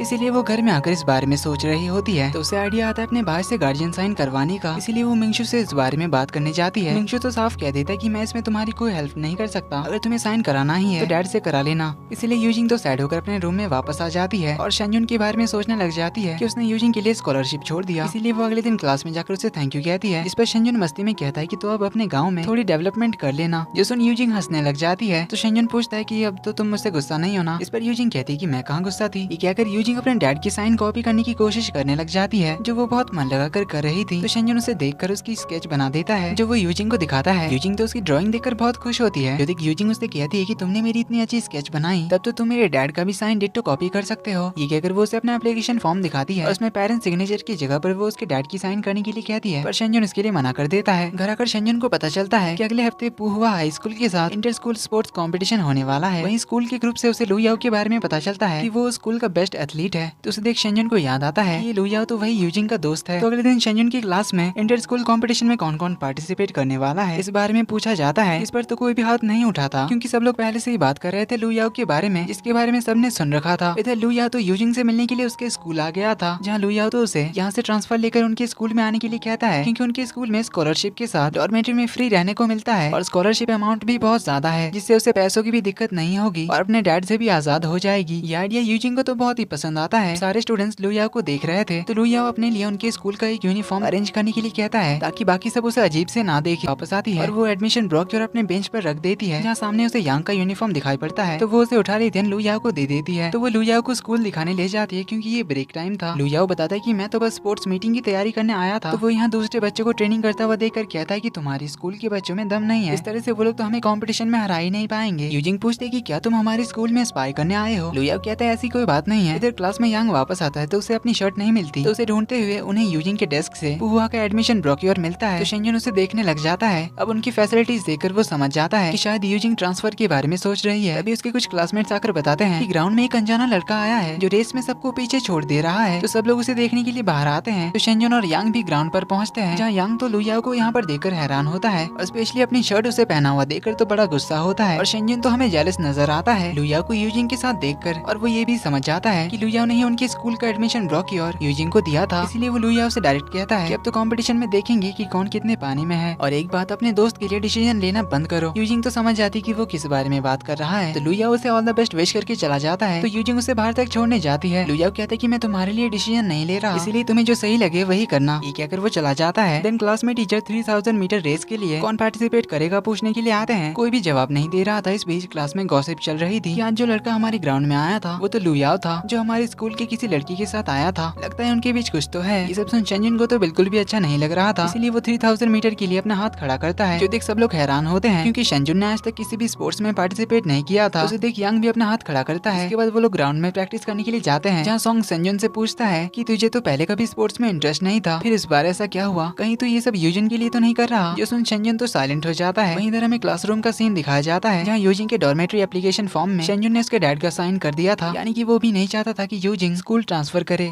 जो देख यूजिन भी सोच में होती है। इधर ग्राउंड में ये लोग प्रैक्टिस करने लग जाते हैं। रात को यूजिन घर आती है, तो मिंगशु ने उसके लिए डिनर बनाया था, जो यूजिन को काफी पसंद आता है। तो मिंगशु पूछता है कि क्या तुम सच में डॉर्मेट्री रहने जा रही हो? यूजिन कहती है मैंने अभी तक डिसाइड नहीं किया। देन वो अपने रूम में जाकर इसी बारे में सोच रही होती है। तो वो शेंजुन से बात करने के लिए उसके शॉप जाती है, जहाँ वो उससे साइन के बारे में पूछती है। तो शेंजुन कहता है कि क्या तुमने ट्रांसफर का डिसाइड कर लिया? यूजिन कहती नहीं। देन वो उसे वहाँ जाने की रीजंस बताने लगती है कि वहाँ उसे अपने डैड से आजादी मिल जाएगी और वहाँ वो अपने तरीके से रह सकती है। अब शेंजुन उसे कुछ कहना चाहता था, लेकिन बस यही कहता है कि अगर तुम ट्रांसफर के बारे में सोच रही हो तो अच्छे से सोच लेना। हालांकि शेंजुन चाहता तो नहीं था कि वो जाए, पर वो ये बात उसे बता नहीं पाता। तो इसी तरह इंटर स्कूल कंपटीशन का दिन आ जाता है, जहाँ पुहुआ स्कूल के स्टूडेंट्स तो बहुत ही जोश में थे। वहीं इधर तो हाल बिल्कुल उल्टा था, क्योंकि इन्हें पहले से ही पता था कि लू याओ के सामने ये लोग टिक नहीं पाएंगे। पर इनके दोस्त मिलकर सबका हौसला बढ़ाते हैं। पहले 500 मीटर और 1000 मीटर की रेस लू याओ की वजह से पुहुआ स्कूल जीत जाते हैं। इसके बाद तो लू याओ यूजिन को हाई कहता है, वो भी सबके सामने। तो सारे स्टूडेंट्स तो शॉक्ड होते हैं लू याओ यूजिन को कैसे जानता है। लेकिन आखिर में शुरू होता है 3000 मीटर ट्रैक एंड फील्ड का रेस। इसमें शेंजुन और यांग पार्टिसिपेट करते हैं। सब लोग को तो यही लग रहा था कि ये लोग जीत नहीं पाएंगे, पर शेंजुन और यांग ने गेम से पहले प्लान बना लिया था। इसलिए पहले 2000 मीटर शेंजुन आराम से दौड़ता है और यांग फुल स्पीड से भागता है, जिससे बाकी सब भी पूरी तेजी से भाग रहे थे, जिससे बाकी सब जल्दी ही थक जाते हैं। और उसके बाद अपना हीरो दौड़ लगाता है, वो भी फुल स्पीड के साथ। जो कि यूजिंग तो उनका प्लान समझ जाती है, इसीलिए सब लोग तो उसे चीयर करने लग जाते हैं। शेंजुन एक एक करके सबसे आगे निकलता जा रहा था। आखिर में वो लू याओ के इक्वल आ जाता है। फिनिश लाइन के सामने आने पर वो यूजिंग को देखता है और हमें कल रात का फ्लैशबैक दिखाया जाता है, जब शेंजुन ने उससे पूछा था कि क्या तुम कल मेरे लिए चीयर करोगी। Coming back to present, using शेंजुन को चीयर कर रही थी। जो देख अपना शेंजुन तो सबसे पहले फिनिश लाइन क्रॉस कर देता है और इस रेस का विनर बन जाता है। 5 सालों में पहली बार लू याओ को हराकर। इससे सब लोग तो बहुत ही ज्यादा खुश होते हैं। लू याओ भी उसकी तारीफ करता है और अगले साल फिर से रेस के लिए चैलेंज करता है, जो शेंजुन एक्सेप्ट कर लेता है। तो सब लोग शेंजुन का नाम लेकर उसे घेरने लग जाते हैं। लू याओ यूजिंग के पास से पानी का बॉटल लेता है। कुछ देर में शेंजुन भी उसके पास चला आता है और उससे पानी का बॉटल लेता है। तो यूजिंग उसे कांग्रेचुलेट करती है। फिर दोनों एक दूसरे को देखकर स्माइल करते हैं। इसके बाद दोनों बैठकर बात कर रहे थे, जहाँ यूजिंग कहती है कि मैंने डॉर्मेट्री का एप्लीकेशन सबमिट कर दिया और मैंने डिसाइड कर लिया है कि मुझे नहीं जाना, मैं यहीं पर अपने डॉर्मेट्री में रह लूंगी। तो शेंजुन इसका रीजन पूछता है। इस पर यूजिंग अपने फ्रेंड्स को देखकर कहती है, पहले दिन तो मुझे लगा था कि मैं यहाँ एडजस्ट नहीं कर पाऊंगी, पर कुछ ही दिन में मुझे इतने प्यारे दोस्त मिल गए जिनके साथ टाइम बिताना मुझे बहुत ज्यादा पसंद है। खास करके मुझे सबसे प्यारा डेस्कमेट जो मिला है, तो मैं कैसे तुम सबको छोड़कर जा सकती हूँ। जो सुन शेंजुन भी बहुत खुश होता है। दोनों स्माइल करने लगते हैं। इसके बाद यूजिंग लू याओ को छोड़ने के लिए बाहर आती है, जहाँ वो उसे बता देती है कि वो ट्रांसफर नहीं ले रही है। तो उसके डिसीजन से लू याओ भी खुश होता है, क्योंकि उसे यूजिंग की फिक्र थी कि उसके यहाँ दोस्त नहीं होंगे। शेंजुन और बाकी सबको देखकर कहता है कि तुम्हारे तो अभी यहाँ बहुत से दोस्त बन गए, इसीलिए मैं तुम्हारे लिए हैप्पी हूँ। तो वो शेंजुन और फ्रेंड से कहता है कि तुम मेरी दोस्त का ध्यान रखना, और शेंजुन को उनकी चैलेंज का याद दिलाता है। लू याओ शेंजुन और उसके फ्रेंड से कहते हैं कि मेरी फ्रेंड का ध्यान रखना वरना मुझे वापस आना पड़ेगा। इस पर शेंजुन कहता है कि डोंट वरी, मैं तुम्हें ये मौका नहीं दूंगा। तो लुया वो अपने स्कूल चला जाता है। वहीं ये तीनों भी अपने अपने घर निकल जाते हैं। यूजिंग घर आकर मिंगशू को बताती है कि वो आज ही डॉर्मेट्री में मूव इन कर रही है। मिंगशू पूछता है क्या डैड ने साइन कर दिया। यूजिंग तो उसे झूठ बोल देती है कि हाँ कर दिया, लेकिन मिंगशू समझ जाता है, कहता है कि क्या तुमने किसी और से साइन करवाया। यूजिंग कहती है हाँ करवाया तो क्या, वैसे भी तुम भी तो नहीं चाहते कि मैं यहाँ पर रहूं, और मैं तो बिल्कुल भी नहीं चाहती क्योंकि मुझे अपने से रहना है। मिंगशू को उसकी फिक्र होती है, इसीलिए वो उसे अपने पास घर का एक्सेस कार्ड रखने के लिए कहता है। तो यूजिंग उसे थैंक यू कहकर अपना सारा सामान लेकर डॉर्मेट्री चली आती है। अब अगले दिन से कुछ दिनों की छुट्टियां शुरू हो रही थी, इसीलिए सब लोग अपना अपना प्लानिंग कर रहे थे। यांग शेंजुन से कहता है कि 7 दिनों की छुट्टी है तो हम लोग कहीं घूमने चल सकते हैं, पर शेंजुन कहता है कि छुट्टियों में मुझे शॉप का ध्यान रखना है और शॉप की सेल्स भी तो बढ़ानी है। वहीं यूजिंग कहती है कि उसे पढ़ाई करना है, तो शेंजुन उसे जाते हुए कहकर जाता है कि अगर तुम पढ़ते पढ़ते बोर हो गई तो तुम शॉप में आ सकती हो। तो यूजिंग रूई के रूम में ही आती है, जहाँ उसके रूममेट थे वही दोनों बुलीज, जिसकी लीडर थी शिया, जो कि काफी अमीर फैमिली से बिलोंग करती थी, इसीलिए वो हमेशा रूई को नीचा दिखाती थी क्योंकि उसका घर पास के गाँव में है। तो शिया छुट्टी में कोरिया जाने की बात कर रही थी और इस बात पर वो रूई को नीचा दिखा रही थी कि तुम कहाँ घूमने जाओगी। रूई कहती वो हॉस्टल में ही रहेगी। इस बात पर उसे यूजिंग भी सपोर्ट करती है, लेकिन तभी यूजिंग को मिंगशू कॉल करके बताता है कि डैड वापस आ गए हैं, इसीलिए जल्दी घर वापस आ जाओ। अब डैड को यूजिंग के वार्डन ने कॉल करके बता दिया था कि वो हॉस्टल से छुट्टी लेकर घर आ रही है। जो सुन डैड शॉक्ड होती है कि वो हॉस्टल कैसे गई, इसलिए यूजिंग के आने पर वो तो उसे बहुत ही ज्यादा डांटने लग जाते हैं और अभी डॉर्मेट्री छोड़कर घर वापस आने के लिए कहते हैं। लेकिन आज यूजिंग अपना बड़ा सुन पर निकाल ही देती है और नहीं कहती कि मुझे आपके साथ नहीं रहना है क्योंकि ये मेरा घर नहीं है। तो डैड उस पर बहुत ही ज्यादा चिल्ला रहे थे, जो सुन मिंगशू को भी अच्छा नहीं लग रहा था। यूजिंग तो उन्हें बहुत कुछ सुनाई जा रही थी, यहाँ आने का नाम नहीं ले रही थी। इस पर डैड उसे थप्पड़ मार देते हैं, जो देख मिंगशू को बहुत ज्यादा गुस्सा आता है और वो डैड पे ही चिल्लाकर चुप करा देता है और बताता है कि मैंने यूजिंग के फॉर्म पर साइन किया था क्योंकि हम दोनों का झगड़ा हो गया था, इसीलिए वो नहीं रहना चाहती थी। ये कहकर वो यूजिंग को डॉर्मेट्री वापस जाने के लिए कहता है और डैड को यूजिंग को रोकने से रोक लेता है। यूजिंग सैड होकर वापस जा रही थी। रास्ते में वो कन्वीनियंस स्टोर में जाती है, यहाँ थोड़ी देर में शेंजुन भी आ जाता है। तो वो उसे देख अपना फेस छुपा रही होती है, पर वो उसके गाल पर निशान देख लेता है। इसके बारे में पूछने पर यूजिंग कहती है कि मुझे बहुत गुस्सा आ रहा है, चलो लड़ते हैं। शेंजुन पूछता है क्या बात है बताओ तो। यूजिंग कहती है मुझे बहुत गुस्सा आ रहा है, मुझे किसी को मारना है, तो अभी तुम मुझसे लड़ना चाहते हो या नहीं बताओ। शेंजुन कहता है ठीक है पर बताओ तो क्या बात है। ये सुनते ही यूजिंग तो खींच के उसके सर पे पंच मार देती है। शेंजुन को सच में बहुत ही जोर की पड़ी थी, पर कहता है वो ठीक है। तो यूजिंग उसके बैंडेड लगा देती है, कहती कि मुझे लगा कि तुम डिफेंस करोगे, इसलिए गुस्से में थोड़ा ज्यादा जोर का हाथ चल गया। शेंजुन कहता है कोई बात नहीं। वो अपसेट थी इसलिए शेंजुन उसका रीजन नहीं पूछता। दिन दोनों केक खाते हुए बाहर देख रहे थे। यूजिंग कहती है कि शहर में रात को तारे नहीं दिखते क्या। शेंजुन कहता है हाँ, और क्या तुम तारे देखना चाहती हो। यूजिंग हाँ कहती है। शेंजुन कहता है अपना सर सामने लाओ, मैं भी तुम्हें खींच के एक पंच मारता हूँ तो तुम्हें तारे दिखने लग जाएंगे, ऐसा मुझे थोड़ी देर पहले दिखा था। तो दोनों की ऐसी मस्ती चलती रहती है। शेंजुन उसे डॉर्मेट्री तक छोड़ने के लिए आता है, जहाँ उससे पूछता है कि क्या तुम कल घूमने जाना चाहोगी, हम लोग सॉन्ग के फार्म्स देखने के लिए जाने वाले हैं। तो वहाँ जाने के लिए यूजिंग भी मान जाती है। शेंजुन कहता है कि हम लोग वहाँ पर 2 दिन रहने वाले हैं। इस पर यूजिंग कहती है कि वो अपने रूममेट रूई को भी लेकर आएगी। तो दोनों घूमने जाने का प्लान डन करते हैं। असल में शेंजुन ने यूजिंग का मूड ठीक करने के लिए ही प्लान किया था।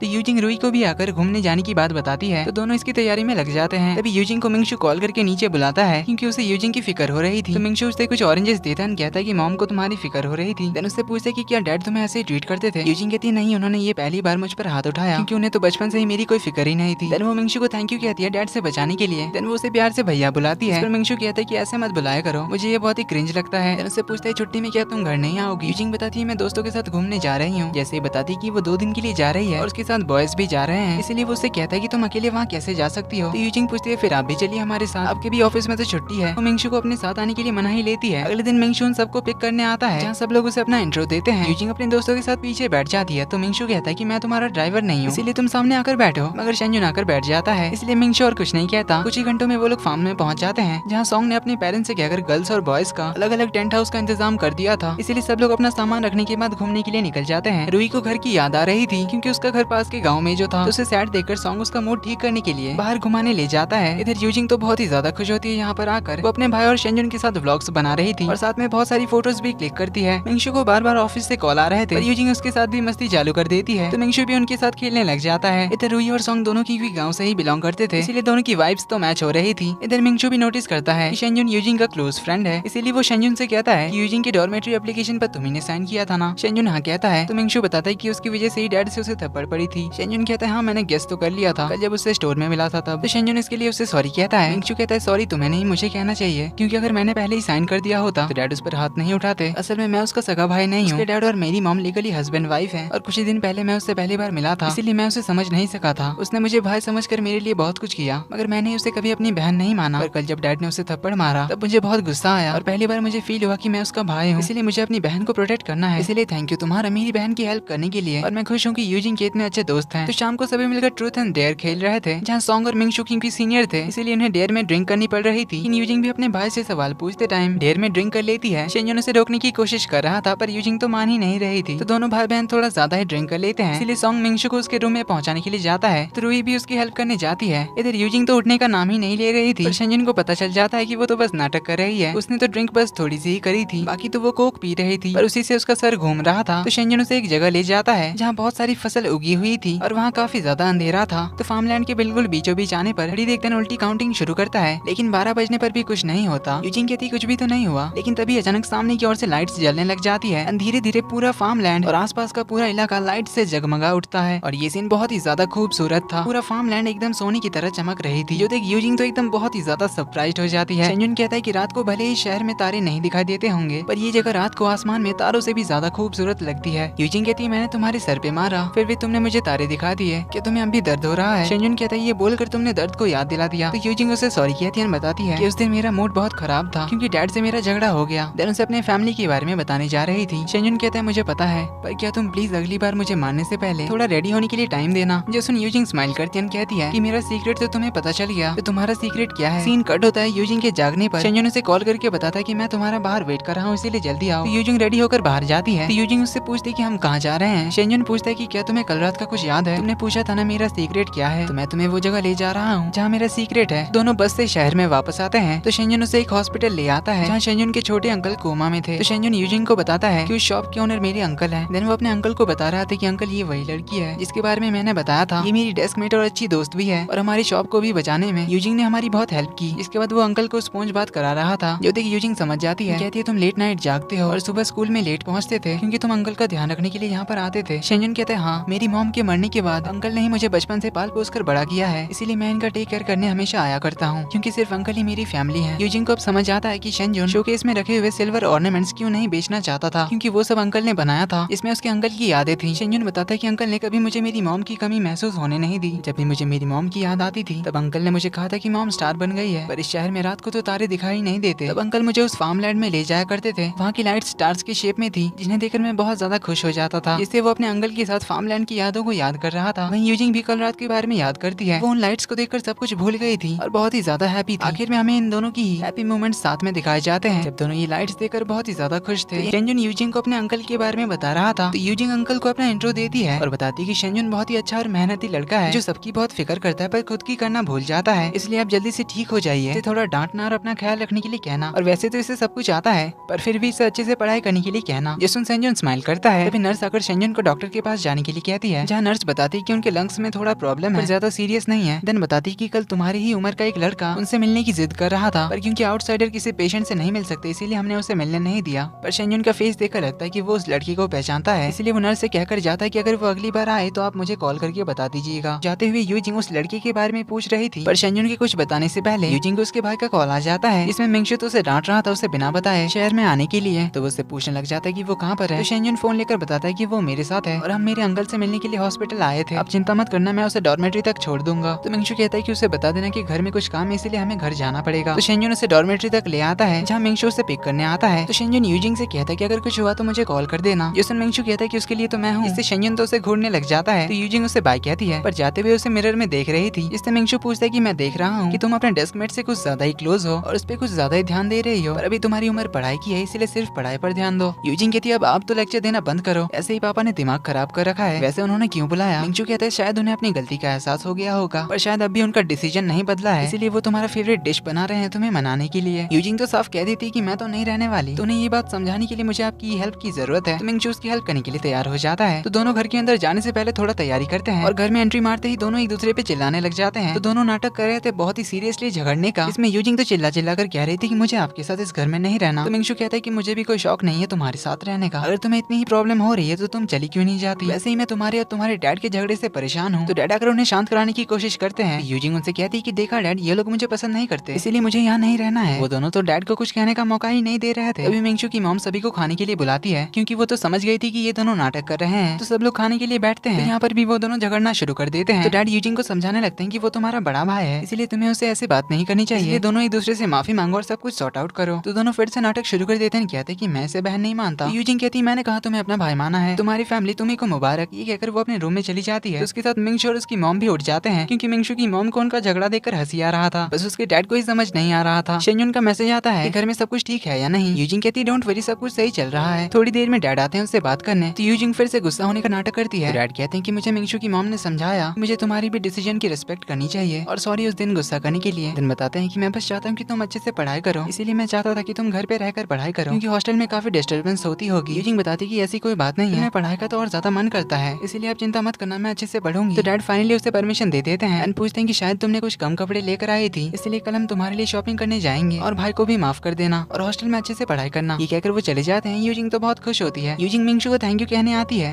मिंगशू कहता है परमिशन तो मिल गई, पढ़ाई पर होनी चाहिए और दोस्तों पे थोड़ा कम। ये वो इनडायरेक्टली शेंजुन के लिए कह रहा था। तो स्कूल की छुट्टियां खत्म हो जाती है, सब लोग डॉर्मेट्री वापस आ जाते हैं जहाँ शिया तो सबके लिए कोरिया से गिफ्ट्स लेकर आई थी, लेकिन यूजिंग को उसके गिफ्ट का बिल मिल जाता है जो कि पास के ही मॉल का था। तो वो उसे बिल दिखाकर कहती है कि क्या कोरिया इतने पास है, जो देख शिया एम्बेरस होकर रूम से बाहर चली जाती है। बहुत देर हो जाती है जब वो वापस नहीं आती, तो शिया की फ्रेंड इन दोनों को आकर बताती है कि 10 मिनट में मेन गेट बंद हो जाएगा और शिया अभी तक नहीं आई है। तो ये तीनों उसे आसपास ढूंढने के लिए जाते हैं, जहाँ यूजिंग को डॉर्मेट्री के पीछे शिया दिख जाती है जो फोन पर रोकर अपने मॉम डैड से बात कर रही थी कि आप मुझसे मिलने के लिए कभी नहीं आते, आप दोनों के लिए सबसे इम्पोर्टेंट आपका काम ही है, इस वेकेशन में भी आप मुझसे मिलने नहीं आए। तो उसकी बातें यूजिंग भी सुन लेती है, तो वो उसे पीछे से आवाज देती है। तो शिया कॉल करके कहती है कि क्या तुमने मेरी सारी बातें सुन ली, प्लीज ये बात किसी को बताना मत। यूजिंग कहती है अभी इसका टाइम नहीं है, 3 मिनट में मेन गेट बंद हो जाएगा, इसलिए वो उसका हाथ पकड़कर डॉर्मेट्री के अंदर चली आती है। शिया फिर से उसे रिक्वेस्ट करती है कि प्लीज ये बात किसी को मत बताना कि शिया छुट्टी में घर पे ही थी और मॉम डैड तो उसे मिलने भी नहीं आते। यूजिंग तो हमेशा की तरह उसे पहले थोड़ा डराती है, पर फिर कहती है चल यार मैं किसी को नहीं बताऊंगी, पर शिया को उसकी बात पर बिलीव ही नहीं होता। इसीलिए अगले दिन तो वो उसे क्लास में बार बार पीछे मुड़ मुड़ के देख रही थी। यांग यूजिंग से कहता है कि तुम लोगों ने ट्रिप पे मुझे नहीं बुलाया, ये तुम लोगों ने बहुत गलत किया। यूजिंग कहती है तुम्हें तो कहा था कि तुम्हें डैड ने घर से निकलने से मना किया। तभी टॉपर नोटिस करता है कि शिया बार बार यूजिंग को पीछे मुड़ मुड़ के देख रही है, तो वो यूजिंग को ये बात बताता है। तो इस बार यूजिंग सामने से उसे देखती है, सामने की ओर मुड़ जाती है। फिर रूही एक सवाल पूछने के लिए आती है, तो फिर से शिया पीछे मुड़ के देखने लग जाती है कि कहीं यूजिंग उसे बता तो नहीं देगी। इवन क्लास खत्म होने के बाद वो यूजिंग को खास उससे बात करने के लिए रोकती है, जहाँ उसे पूछती है तुमने रूही को बता दिया ना। यूजिंग फिर से उसकी मस्ती करते हुए कहती है कि क्या बताया। शिया कहती है वही तुमने जो प्रॉमिस किया था कल रात। यूजिंग कहती है मैंने कुछ प्रॉमिस नहीं किया। शिया तो उसे बहुत रिक्वेस्ट करने लग जाती है कि प्लीज यार किसी को मत बताना, क्योंकि उसे अपनी इमेज की फिक्र थी। तो यूजिंग बताती है कि मैंने किसी को नहीं बताया, इवन मैं तो भूल चुकी हूँ कि कल मैंने क्या सुना। पर फिर भी शिया उसे प्रॉमिस लेती है कि वो किसी को नहीं बताएगी। शेंजुन आज भी हाफ डे ऑफ लेकर अंकल की देखभाल करने जाने वाला था, तो यूजिंग भी छुट्टी ले लेती है, ये बताकर कि वो दोनों साइंस एक्सपेरिमेंट्स में पार्टनर्स हैं, इसलिए वो शेंजुन को सिखा देगी। इससे हमें पता चलता है कि शेंजुन के अंकल की हालत के बारे में टीचर को भी पता है, इसलिए वो शेंजुन को छुट्टी अलाउ करते हैं। इधर हम देखते हैं कि अंकल के शॉप में एक लड़का घुस आता है जो कुछ तो घर में ढूंढ रहा था। तभी इधर यूजिंग और शेंजुन भी वापस आ गए थे। इधर वो लड़का एक पेपर निकाल लेता है जो कि असल में शेंजुन के अंकल का मैन्युस्क्रिप्ट था इन सिल्वर ऑर्नामेंट्स को बनाने का। दोनों घर के अंदर आने ही जा रहे थे, तभी शेंजुन को हॉस्पिटल से कॉल आ जाता है, इसीलिए वो यूजिंग को अंदर जाने के लिए कहता है। तो डॉक्टर बताते हैं कि उसके अंकल की तबीयत थोड़ी खराब हो रही है, इसीलिए वो अंकल के गार्जियन को बुला ले हॉस्पिटल के कुछ पेपर साइन कराने के लिए, क्योंकि शेंजुन अभी माइनर था। वहीं इधर यूजिंग उस लड़की को देख लेती है, तो वो कौन है पूछने लगती है। तो वो लड़का कहता है कि शेंजुन ने मेरे बारे में तुम्हें नहीं बताया। तभी शेंजुन आ जाता है और उसे कहता है कि तुम्हारी हिम्मत कैसे हुई यहाँ पर आने की। तो हमें पता चलता है कि उसका नाम शिंग है। तो शिंग कहता है कि मैं क्यों नहीं आ सकता, क्योंकि ये घर सिर्फ तुम्हारा तो नहीं है। शेंजुन पूछता है क्या तू अंकल से मिलने गया था। शिंग कहता है हाँ गया था। तो शेंजुन कहता है मैंने तुम्हें पहले ही कहा था ना कि मेरे सामने मत आना। शिंग कहता है क्या कर लेगा, मारेगा। ये सुन शेंजुन तो उसे पकड़कर दीवार पे सटा देता है। शिंग तो उसे और प्रोवोक कर रहा था कि दम है तो मार के दिखा। यूजिंग उसे रोकने के लिए कह रही थी,